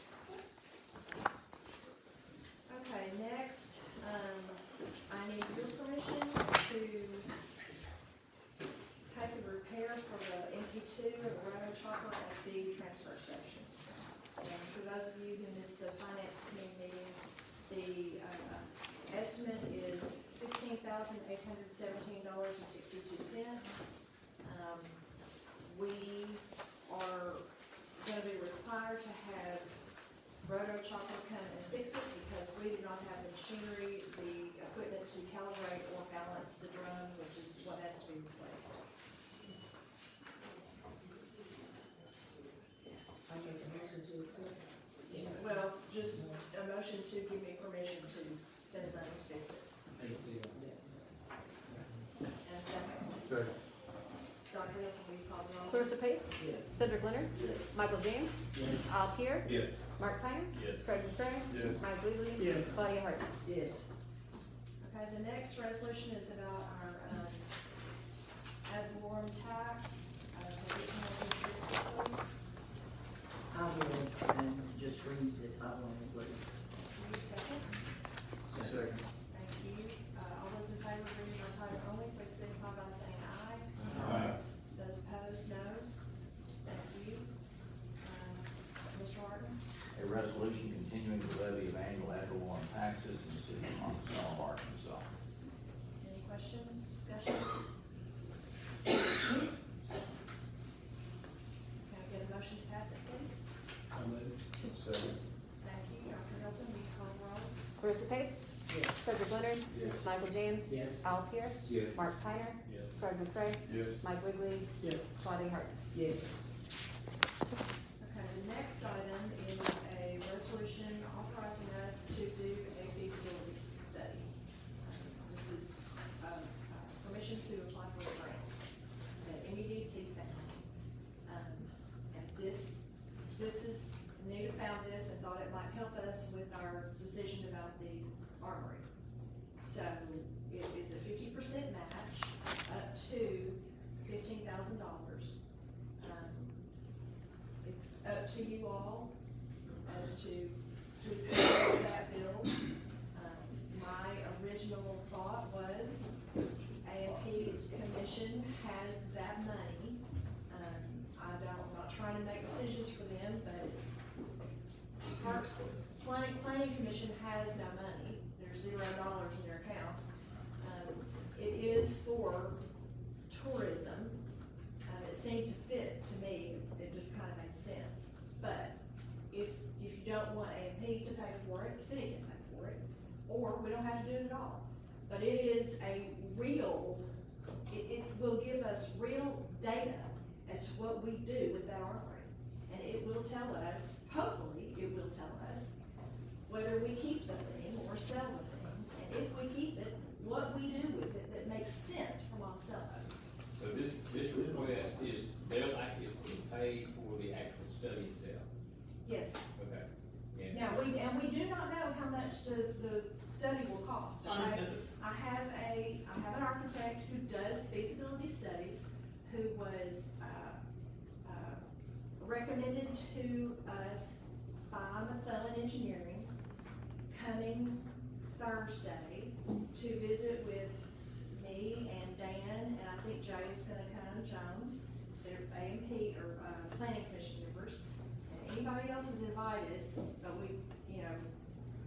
he's gonna look at the building, we're gonna talk to him about what we can get out of a feasibility study and what that will cost, and then we can work back to y'all, or we can, So this, I just want to be clear that we're spending money to, we are asking for a $15,000 grant, 50-50 match between us and tourism to generate funds to pay for this feasibility study. Is that It correct? could be more than it 50. could be It $30,000. could be, but It we're could trying to be get 15 $40,000. of it, we're trying to get 40. 15 of it will be, up to 15 of it will be paid by the grant. Okay. And this is, I'm just asking for permission to apply for No, the I grant. understand. I want to understand what we were, So when this meeting is referred to, we won't be paying until after this meeting, correct? 'Cause we- Oh, we won't pay anything, this is just to let him see the building, and us talk to him about, what do you do? Will you do a feasibility study that tells us whether or not we should keep the building?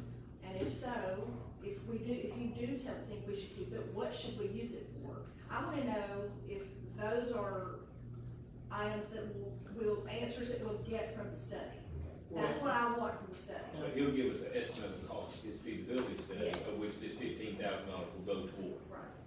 Like you said, somebody said it could be, it's $25,000 and somebody got to come And up we with get another 15, but we only have another 10. So what I heard you say earlier is that the feasibility study will encompass a whole lot more than just the building.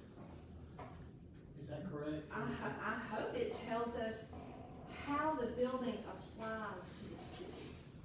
What the city should do with that building. We should either sell it because it's of no use to us, or we should use it for A, B, or C. That's what I hope it tells us. The study is all about the building. No. The uses of the building, but, So you're gonna spend $15,000 or more, and how much, what was it, $600,000 that the guy offered to buy it? Was that correct? He never made an offer. The appraisal was for over $600,000. 620. And as Mr. Tyner pointed out, that was low. That's a low appraisal estimate because it factors in earning potential. And because we're only earning $1,500 a month, which is, we did that by choice to help the hospital out, then that brings down the value, the appraised value of it, because the earning potential is low. It's based on the actual earnings. So we're gonna spend $15,000 more to say what can be done with the building, and we had it for sale. No, we don't have to. Yeah. I mean, we voted, we put that on hold. yeah, So- we, Yeah, I'm not worried about that. And it Right. could be This more is- than 15th century. it could be 50, but I'm not gonna spend 50 without your permission. But it doesn't hurt. I mean, to I'm not take gonna spend anything without your permission. But I need to know if I can apply for this grant or not. And whether we go with the study or not, if we don't use it, we don't. Right. Did I hear you correctly say that the A&P committee could pay for it? Well, it is within their Financial. purview and financial abilities. Why would we not want them to do that? We don't control what they do. Well, Well, you may because- want them to do that, and you might ask them to do But they that. don't want to do it. I don't know if they do or not, but as a commission, they can make an independent decision. And they may do that, but that would be. But they may also decide they don't want to, and if they don't want to, then we've Well, got. can you to turn this decide over to this issue. them and see what they say, since it's not tourism? I can, but the city's got to apply for the grant. Oh, okay. A&P commission cannot apply for the grant, the city has to do that. And if A&P says they don't wanna pay for it, then it's council may wanna pay for it, right? But just to be, so I'm understanding, this gentleman's gonna come visit with us, and he's gonna tell us, we're gonna apply for the grant. If he comes back and says, if my feasibility says it's $50,000, then we're gonna vote to decide if we wanna even go through the feasibility study. So all we're doing is taking a jump on trying to get a little bit of free money, should we want to Decide. do that study or not, based on what the estimate is from the gentleman that's gonna give us the estimate. At this point, If we say it's too much, and we say, no, we're not gonna do it, then we're not having it. we're just We're trying just, to. we're just looking at our options, trying to get the best option, trying to figure out, do we just want to, do we wanna take a chance on figuring out what professionals think we should do with that building?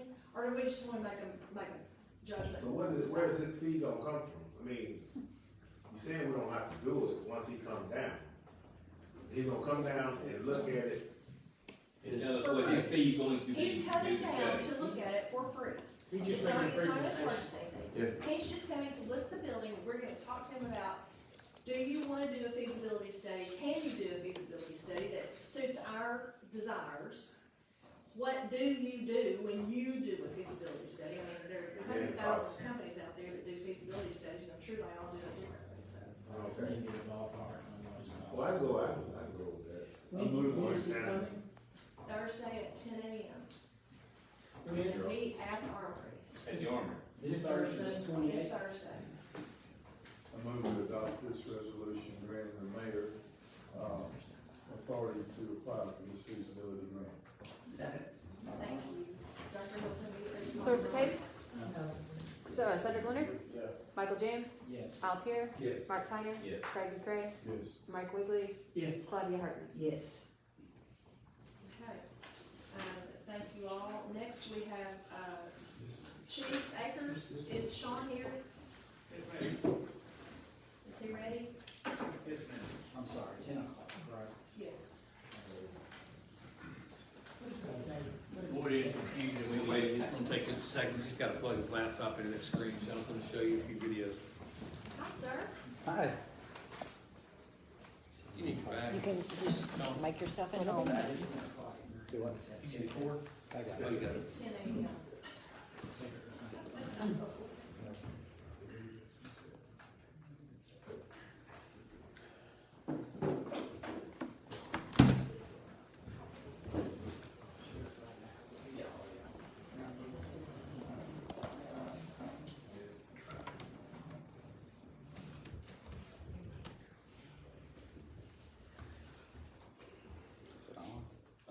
I'm not sure if it's on, I don't know if it was earlier, but we found the, sorry, I'm so tall, but I have to bend down.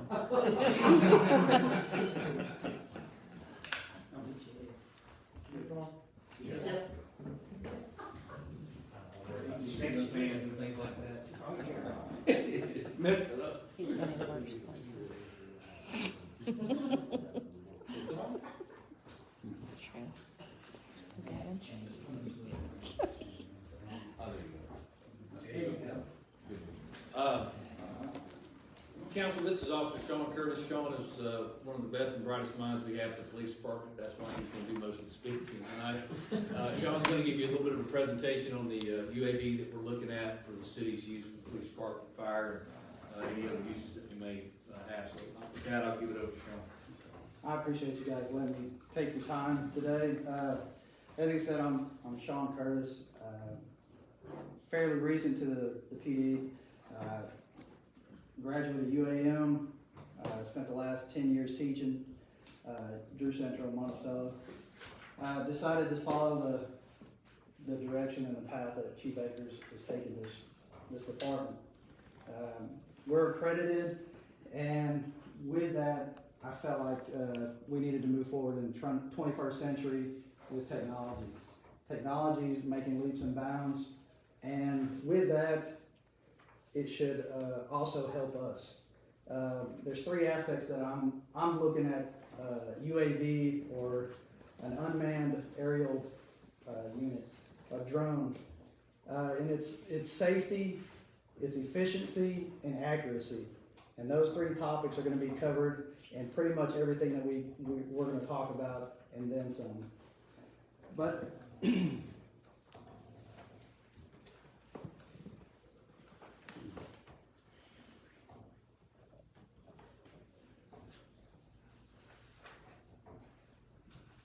all right, this is the proposal, is the Altel Evo 2 Dual. It's a radiometric bundle. It's an enterprise bundle, meaning that it comes with an 8K camera, a thermal imaging camera, a FLIR camera, if you're familiar with that. But this bundle also comes with a speaker. It also comes with a spotlight, and it also comes with a strobe light. And we'll talk more about what comes in the package.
Sure why it's not.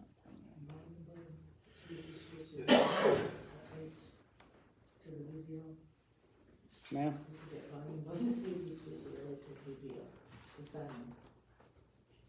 It's just not pulling up the video.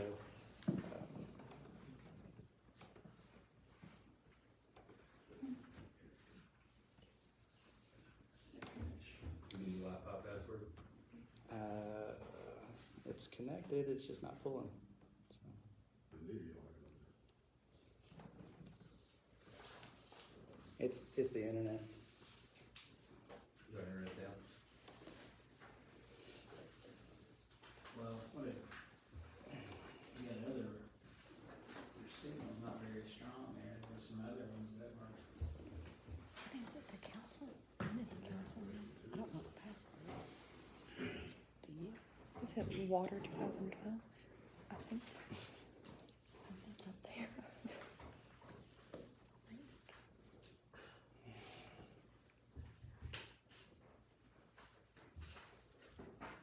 Do you see MonticelloLive.com as an option? Or Monticello Live? There's a website.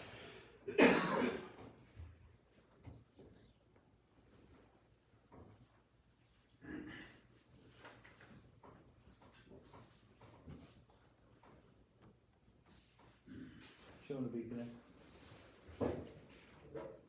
Star.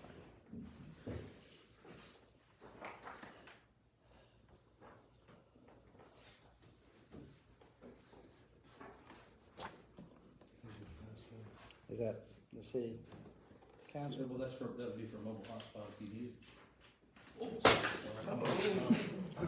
Is that?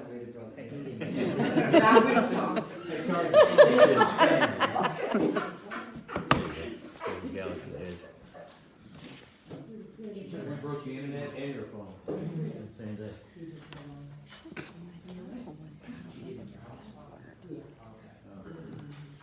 See, I don't know which council we use, if it's 5.0 or 2.4. I don't know. Which one? The Samsung Galaxy. Galaxy 7 Just sit right there. Right there.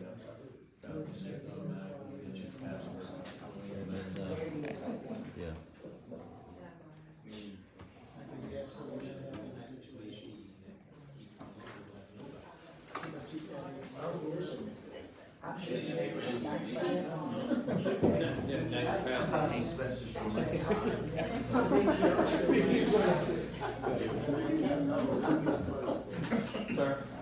But you still got a VCR. Dan, your question you get.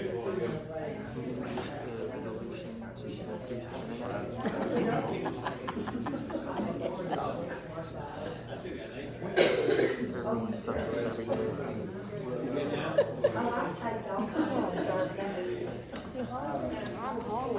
I'm feeling a little bit hungry. I haven't had anything since breakfast. Oh, girl, I've been running from meeting to meeting. It's been a crazy day. I keep stuff in my stash, in my purse. Well, I don't carry one, so. Okay, thank Snacks in you. my car, but I have no so that makes me constantly prepared. Because they're like, Okay, great match, y'all. Come on.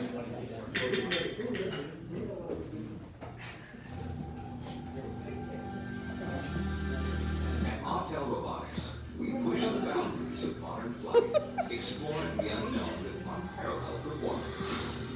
This is the Evo 2 series, ushering in a new era of aerial shooting.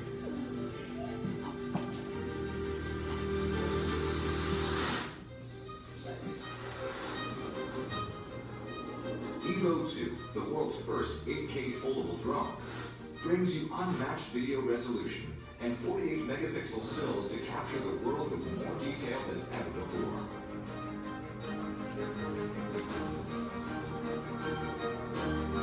Featuring 10-bit A-log color profile, Evo 2 records up to 1 billion colors.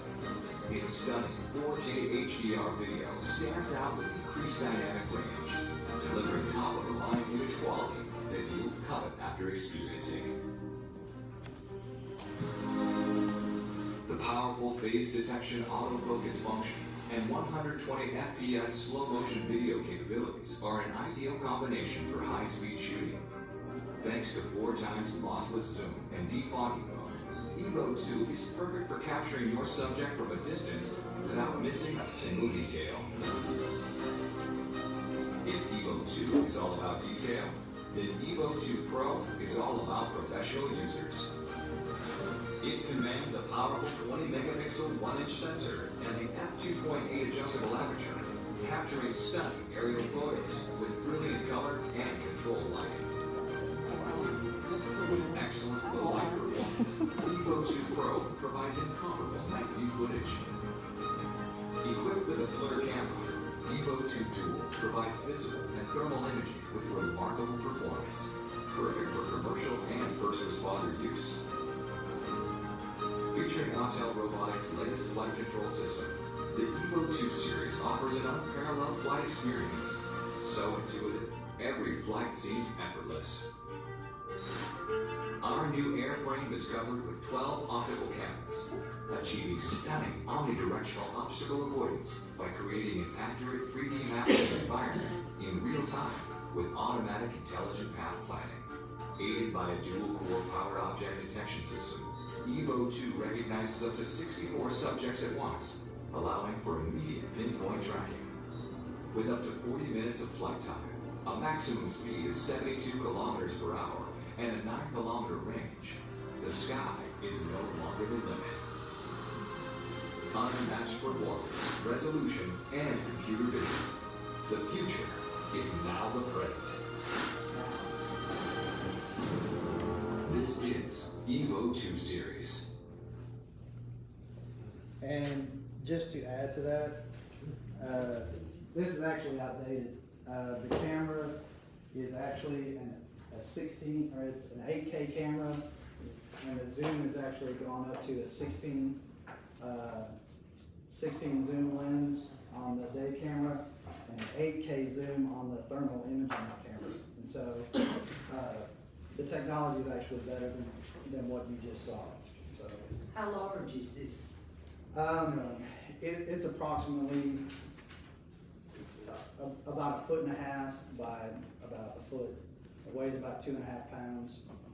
And so it's not a large drone. It's still a one-man drone that can unpack it. This Zoom you're talking about, in layman's terms, what does that mean? You can probably be about 400 feet in the air and zoom down, and I can make out the detail of your face. And so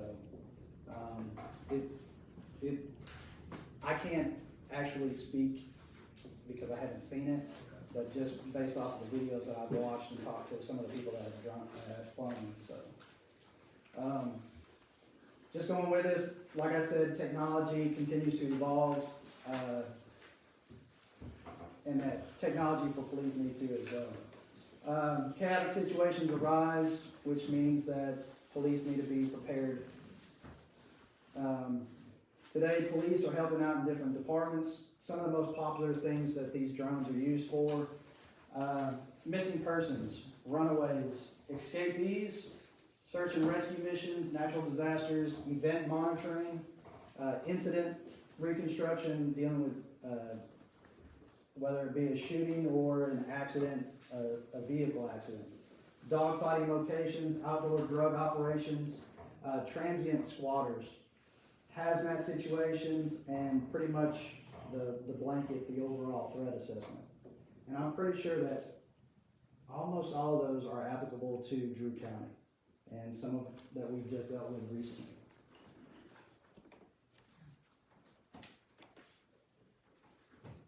One of the premier is the search and rescue aspect. With this, the thermal imaging. You saw a little bit on that promo video, but here is one of this thermal imaging in action.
One dealt with a child, and we have a population of senior citizens. Field 4438 has found missing totally female. Once again, she has been found. 4439, just to confirm right now, just, K937 is on that. That's 869 feet in the air.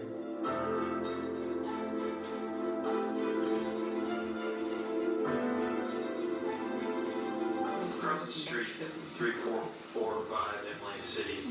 I don't know if that was a resident or not of that house, but there's somebody walking around right along the back of that house. It looks like whoever it is still out there. It looks like they're walking like an older person, but I just don't know if that's a resident or not. Should be at the back right corner of the house right now if they're looking at the road. Up there on the back right corner. Yeah, got it.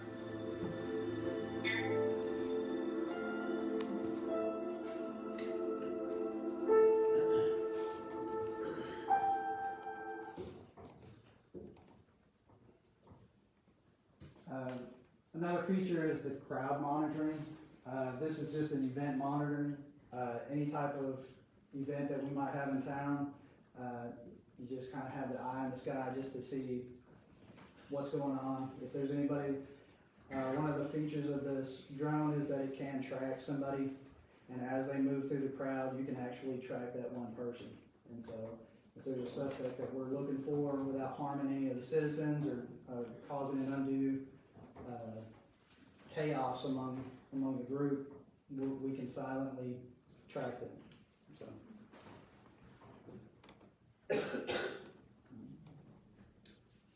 The reconstruction, I've actually been in talks with a lot of people that are affiliated with law enforcement that are using the drones. One in particular is the North Little Rock Department. They have a 9-drone team. One thing that they use this for is traffic reconstructions, but they also use it for CID or homicide investigations as well. And so it gives an accurate imaging. And then the other one is an active shooter drill or active shooter, whether it be outside. The drone can be used outside, but the drones can also be flown indoors to assess the threat.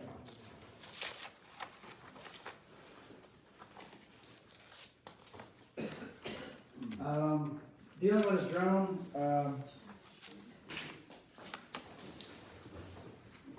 basically, I'll just sum it up as September. We dealt with 3 instances, the leak on 425 South. We also dealt with Mr. Mason missing, and we also dealt with an escapee. That's pretty much explanation enough, but the expedited efficiency we could also provide would do wonders. So I'll open it up to, you got anything to reiterate or? Just a couple of things. We were talking about a couple different parts on there. As far as it relates to missing persons, to kind of touch on what Mr. Leonard brought up earlier, there are times if someone's been missing for a couple of days and we are not aware of it, say if it's reported to another agency, that there's only a certain amount of time that the dog has to be deployed on a fresh scent. And so if it's 2 or 3 days and we find out about it and we go out 2 or 3 days later, there's not going to be a fresh scent. The dog's not going to be able to really do much with that. So this is one of those instances where we could at least search, and as I understand in one missing persons case lately, that the gentleman was found not far from his home.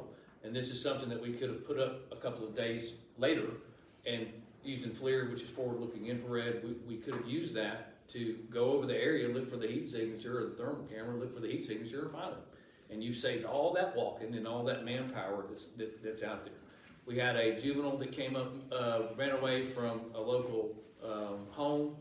One of our officers was out, and the temperature was dropping. This was, I guess, last year. He's out, and the only way to get out and look for this kid on this terrain was to borrow a tractor from somebody that lived close. And in the course of that, he wound up hitting a ditch and breaking his back because he didn't want that kid out there in the cold dying. This is something that we put up. We search the area that's going to do a lot better than his eyes on the ground. It's common sense to use things like this. There are instances where the dog is very useful in apprehending suspects. but let the first person who's willing to send their son in stand up. When I say that if a guy's armed and he runs out in the middle of a field, do you want to be the one going out there at night looking for him? That being said, the dog can do that, but remember that that handler that is looking for that suspect can't see in the dark, but this can. So it's a whole lot safer to put the drone up to look for someone. You should be able to assess the quality of the video, whether that person is carrying a long gun, if they're walking through the woods with a gun after that we had an incident just like this here, where someone was involved in a shooting and fled on foot with a semi-automatic rifle into a wooded area. Do you want to go out there and look for them? Because I'll go with them. But I don't see a lot of volunteers for that. And I'm responsible for sending these young men out there looking for these folks. And I would much rather that thing get shot down and us lose some money than me go have to tell somebody's wife or their mother, well, we just didn't want to spend that money. So here we are. This is a great program. The money that comes from this, to answer Mr. Leonard's question, to touch on it briefly, part of this money is money that was generated from our warrant service fees, no new money. The other part was from donations that were made by individuals who believe in this project. And the remaining amount, as you found in your resolution, would come from our alcohol tax fund, which is at a pretty substantial amount. We haven't spent much out of it this year. And so the cost is pretty much covered, and the cost is, you saw the invoice, pretty much covers everything from the licensing to the training to the parts and equipment. And I think you got an extra landing pad. I don't know what that's going to be for them to land on or what the significance of that is, but it's a good thing. One other point, there was an incident with one of these with hotel fires in Daytona Beach where it was used for the fire department to access, to raise up, to find out which room in the hotel had the fire, because it couldn't really tell because of the smoke. And so when you stop and think about that, the uses of this, and plus, you know, we have homecomings here, and we have things that would look really good from a PR standpoint, which you're going to look at the city's Facebook page, to look at an aerial photo of our field with all that blue out there. That's just going to be cool to have. So, I mean, just being honest, I mean, let's use this thing not just for law enforcement, but let's use it to promote our town as well, because it's a neat thing to have, and there's not anybody that I'm aware of around in our area that's really got this capability. So, if you have any questions for me, if they're simple, ask me. If not, if it's technical, he's probably your guy. Chief, we have to register this with the FAA? Yes, we do. And Sean can answer that a little better. This company's actually going to handle all that process for us. The company actually acts as a liaison between us and the FAA, giving us the SOPs and all the licensing info, and completing the paperwork for us, making sure that we're up and running. They said within 2 weeks. And so, How many people would have trained to fly this thing? Not me. I don't trust myself with it. But Sean, I've left that up to Sean. I think he at least need 2, because we wouldn't want to lose capability. If he's out of town on vacation, we don't want to lose capability of it. So I think that would behoove us to do. But that would leave that up to him. I think he's got the discernment to decide that. So being registered with the FAA, does that alleviate us from any legality issues when we fly over a crowd and something happens? yes. Yeah. It's gonna cover it. I'm not familiar with all the jargon right now, but Drew County being the level that they're at, it should be fine. No problems whatsoever. Are these things insurable? I believe so. I'm sure. I I think bet we'll they have would to. be. Vicky, is that correct? We'll have to insure it. Yeah. It's a fixed asset. We'll have to insure And it. it'll be on Probably a fixed good asset. idea. Yeah, I'm sure it would be. The comments you made about in case you got shot down. Yeah. Had me thinking. That's a good idea. That's a Don't good. fly during duck season. That's a very good idea. Yeah, we'll stay out of it. We'll stay out anywhere. No duck blinds anywhere near. Chief, did you study any other drones and settle on this one? Sean looked at a couple of different ones, and after communicating with this particular company, I believe uses the state police. There's a list of state agencies that use this company, but he wound up settling on this one, I think, after talking with North Little Rock and their uses. He can expand on that further. Yeah, some of the companies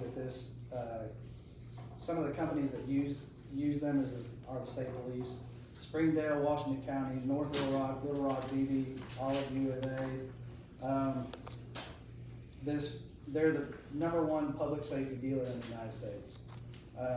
The thing about, one of the selling points is that it's in Fayetteville.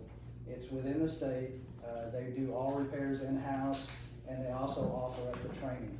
We're not having to travel to different states or anything like that to do the training. They'll actually come to us if need be. Their support is 24/7, 365. They told me that over the phone, but I also talked to the guys working in different departments that said their services is impeccable. The company was actually owned and operated by former firefighters, law enforcement, dispatchers, and so they have a good knowledge of what we're doing and trying to work towards. But yeah, the drone itself is heavier than some of the other ones I've looked at. The Autel is also an American-made product, just in case down the line that there are resolutions banning Chinese products. And so we took that endeavor and looked down the road. With the FLIR and the Autel, both American-made. That means that we don't have to go get repair parts from overseas and it be stuck in the bay. So. Sounds like a good idea to me. So we have an annual contract or renewal of the licensing or something like that? We're gonna have to figure out a lot of that out. I don't know if it's a one-time thing, Mr. Steiner, or if it's a yearly renewal. Exactly. We're learning the FAA language. That's one of the reasons why we think this package is better, because we got a liaison that knows what they're doing as it relates to the FAA. I just think budgetary things. Down the road, any cost down the road. I agree.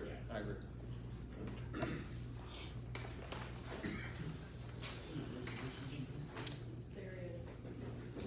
Make a motion to read accept the resolution, read by title only. Second.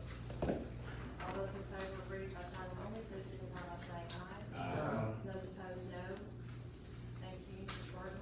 Resolution authorizing purchase of unmanned aerial vehicle. Can I, Questions or? just for budgetary purposes, the purchase of this out of these three funds would be made out of line item number 5702, which is the outlay of machinery, equipment, and vehicle, because it will go on the fixed asset listing. Then once we get into the maintenance, it'll shift to maintenance. But the purchase would be under that. And the one for the private donations, those donations are in the general fund, so that's where that would come from, the general fund police department budget. All same line item number.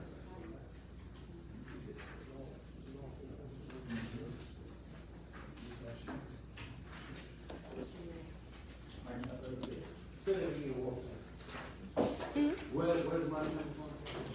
Each one of those funds, it'll be from the warrant service fee fund, the general fund, because that's where the donations are, the 2442, and then the alcohol tax, but the line item expense number is 5702, which is outlay of machinery, equipment, and vehicles. Okay, I thought you said general, okay. Just the donation part, Okay. just the donation part, yeah, the 2442, General fund, so right, it'll come out. right, Funds are already there, we just. yes, yes. You wanna call the roll? We have a motion to accept, we just read it, we have not actually. Oh, I'm sorry, can I get a motion to accept it? So, Second. Thank you. Will you call the roll, please, Dr. Absolutely. Clarissa Pace? Yes. Cedric Leonard? Yes. Michael James? Yes. Al Pierre? Yes. Mark Tyner? Yes. Craig McCray? Yes. Mike Ridley? Yes. Claudia Hartman? Yes. Thank you. All right, next we have, item number J, authorizing the purchase of some equipment for the police department. Can I get someone to introduce this resolution, please? I will. Go ahead, second one. Go ahead, Al. I will, and read by title, please. Second. Thank you. All those in favor of reading by title only, please signify by saying aye. Aye. Those opposed, no. Thank you, Mr. Gordon. Resolution authorizing the purchase of equipment from also Police Department through Arkansas State Police Mini-Step Grant. Thank you, sir. Any questions or discussion?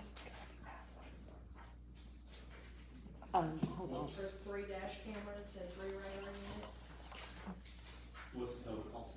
23,100, maybe 23,130, somewhere around there. Mr. That's what the amount of the grant was for. Mr. Tyner, that is the total purchase for both items. And of course, if that were all in one transaction, that would be in excess of the $20,000 bid requirement. But dash cameras and radar units are clearly different things. So that's why in the resolution, I set them out as different transactions to get below that. I did not have the breakdown of those two numbers when I prepared it, and that's why those blanks appear. Do you know the breakdown? I wanna say 9,000, and then the remainder, do you remember right offhand? The dash camera was about $4 a piece. Yeah, I think their dash cameras are $4,096 a piece, so whatever that is times two, and then subtract that from 23,1, and you've got the rest.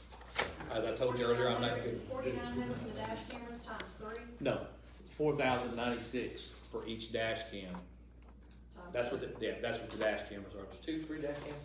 Right. Yeah, dash camera. 3 dash cams. 3. Right. 3 radar units. Right. That's what okay. And what are the radar units? They're gonna be the remainder amount of that divided by 3.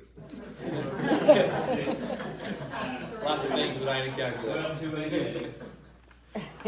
So what is that number? Yeah, you have to ask the banker. The banker. 3. 3 radar? Yes, 3 dash cameras and 3 radar units. And what's the total amount, Chief? 23,100. Minus 12. 9,000. I'd have to have a calculator. 10,812 for the other, so. I think that's right. Okay. And on this one, we'll do this one just like we did the one at the begin. We had one at the beginning of the year where we did the same thing, didn't Correct. we? Or- We lay out the money, we submit the paid Right. invoice, and I think, this is a big question, but I think about 2 weeks, we typically get reimbursed. Right, but this one will be in the same, it'll be in the general fund, it'll come in as federal grant funding, and then it'll go out as, it'll actually go out in maintenance because it'll become part of the vehicle. Motion to adopt this resolution. Thank you, Dr. Hamilton, we call roll. Bruce Pace, Cedric Leonard, Yes. Michael James. Yes. Al Pierre. Yes. Mark Tyner. Yes. Craig McCray. Yes. Mike Wiggly. Yes. Claudia Hartman. Yes. Thank you. Next item is a resolution about our ARPA money, our American Rescue Plan Act money. Can I get someone to introduce this resolution? I'll do that. Second. All those in favor of reading by title only, please signify by saying aye. Those opposed, no. Thank you, Mr. Martin. Resolution regarding American Rescue Plan Act bank account and budget itemization. Does anybody have any questions? What we're gonna do with it? Lots of different things, whatever y'all decide to do. We, I don't know if it went through or not. Can we talk about giving it? Yep, and we're also talking about that. We're also talking about that. You actually missed that meeting. Michael James brought it up and we talked about it. We're not quite ready to, do that. We have some things to do beforehand. We need to get our homework done and we're doing that now.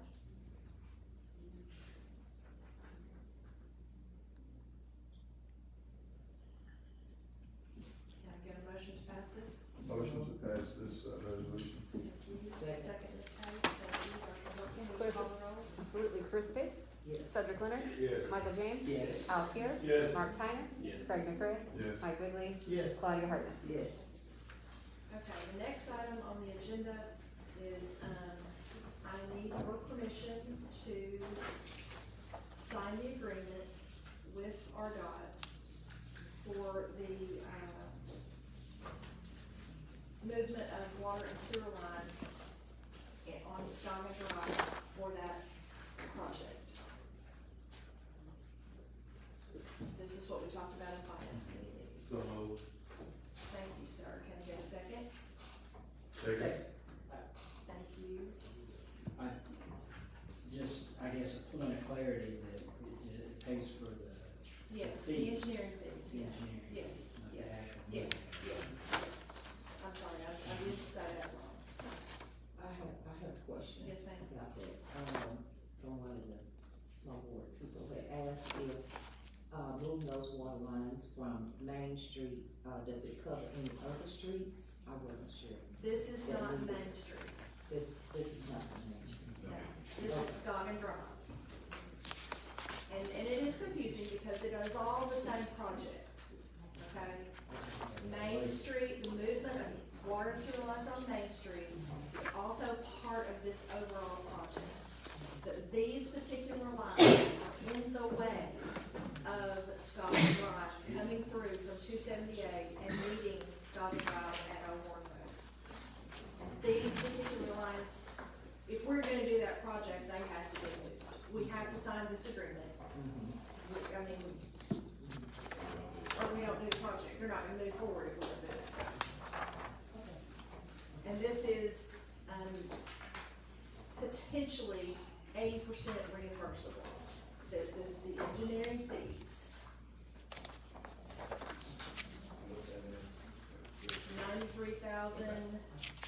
$93,078.57.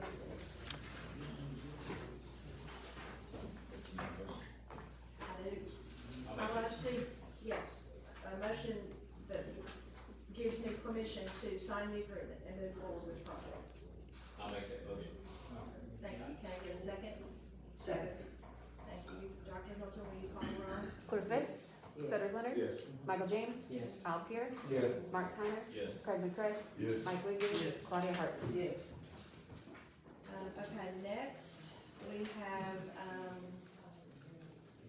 something interesting that occurred. I just needed to tell you all about and get your permission for this too. RDOT, reached out to me three weeks ago or so and said that in 2016, our mayor at that time applied for a TAP grant through RDOT for the lake trail. And we were actually awarded $92,000. And, that mayor left and it just got forgotten, dropped, nothing has happened. And so they wanted to know if we were interested in using that TAP grant and applying it to our current lake trail project. Can you tell me? And I told them, absolutely yes, but before I do that, I must ask my council. And so I'm asking you permission to use that money, pile that onto what we already have been awarded for the RTP grant onto the lake trail. And I, in anticipation of your giving me permission to do that, I went ahead and filled out the quarterly reports for 3 TAP grants, 425 sidewalks, library to Jordan Park sidewalks, and the TAP grant for this $92,000. And I filled out the quarterly report for the RTP grant, that is our current grant that we are working on for the trail at the lake. So, and they know, RDOT knows that I only submitted that quarterly report for this in anticipation that you would say, yes, we're gonna continue the process. Well, just, yeah, absolutely, but I'm just curious, this $92,000, how close does that get us to what we're needing to complete that project? It's gotta be close. No, here it is. Phase 1 is a total of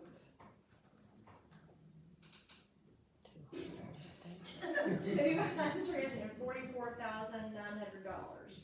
Okay, so we're halfway. Phase 2, no, wait, I'm sorry. Yeah, phase 2 is a total of $347,200. So, it's gonna give us a bridge that we need to purchase, to build for that phase 2, which makes all we lack in phase 2, not $291,000. That's all. And I think if I remember correctly, in Lake, there's donations in the park fund for the trail. I think they're $44,925, something like that, I think.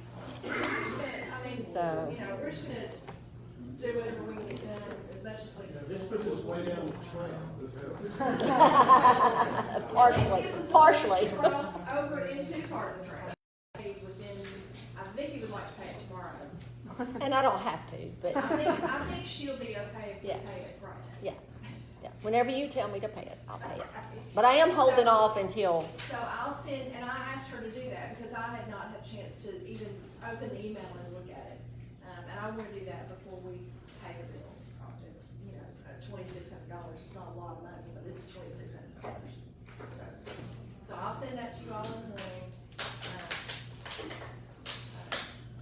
So in lieu of any issues we see with the code book, I'd like the commission to pay the bill. I make a motion Yes, that we already we have go a around to. yes, we do. Dr. Hilton, will you please call the roll? Clarissa Case, Cedric Leonard, Michael James, Yes. Al Pierre, Yes. Mark Tyner, Yes. Craig McCray, Yes. Mike Ridley, Yes. Claudia. Okay. I want to mention one other thing. You all have the, you all got this book in your packets, I hope. This is, NBC's audit. So you have that. You do have that? You do not?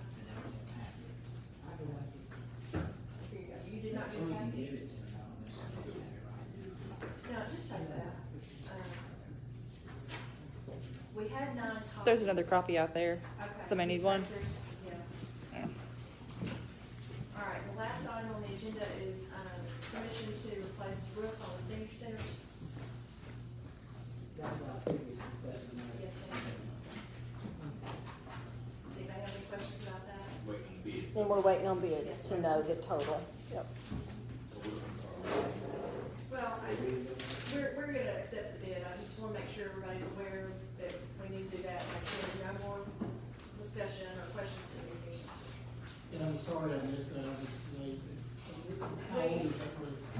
I don't know, 2000? Do we have a copy? We have to keep a copy of that in the Whenever building. that building was I think I have a So copy. make sure you And that's have a copy. okay. Because we have to keep I'm pretty it sure in that's here. when that I'm building was pretty built. sure The we do. problem with the roof, and I apologize if I'm, is the ridge vent. It's cut too short, and that's not the only problem. Because of the storms we've had, shingles have been torn off.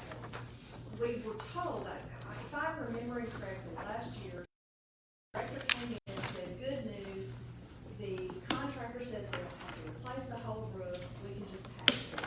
And so, that's what we did.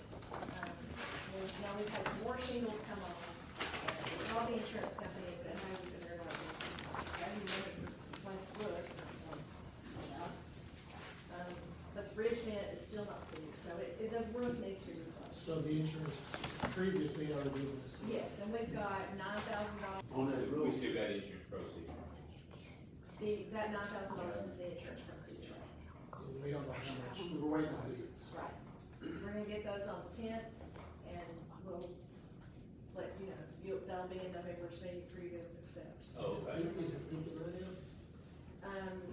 No, it's not raining No. outside.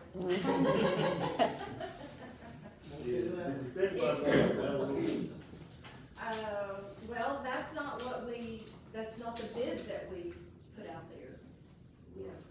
But what we can, I guess we can change that. Patching shingles. Listen, I'm thinking about going on to a metal roof when I redo a house that I'm about to redo. So we can get bid both ways, correct? Yeah. From We'll what I just be understand, delayed. there's not a lot of difference between the cost on that and the roof and the shingle. Well, our bid is already, this has already been advertised, so we'll have to rebid. I mean, I think we would, I don't think we can. Well, if you, What's the posting time that we have to if we rebid? the process, like, it takes about it was a 10-day advertisement period, of course, you gotta get it in the paper.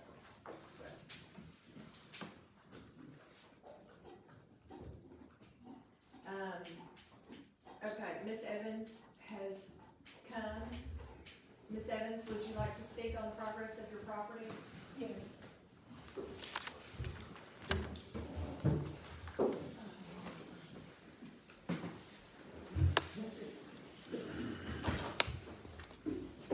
I apologize that my husband was not able to come in this meeting tonight, but he is on my side.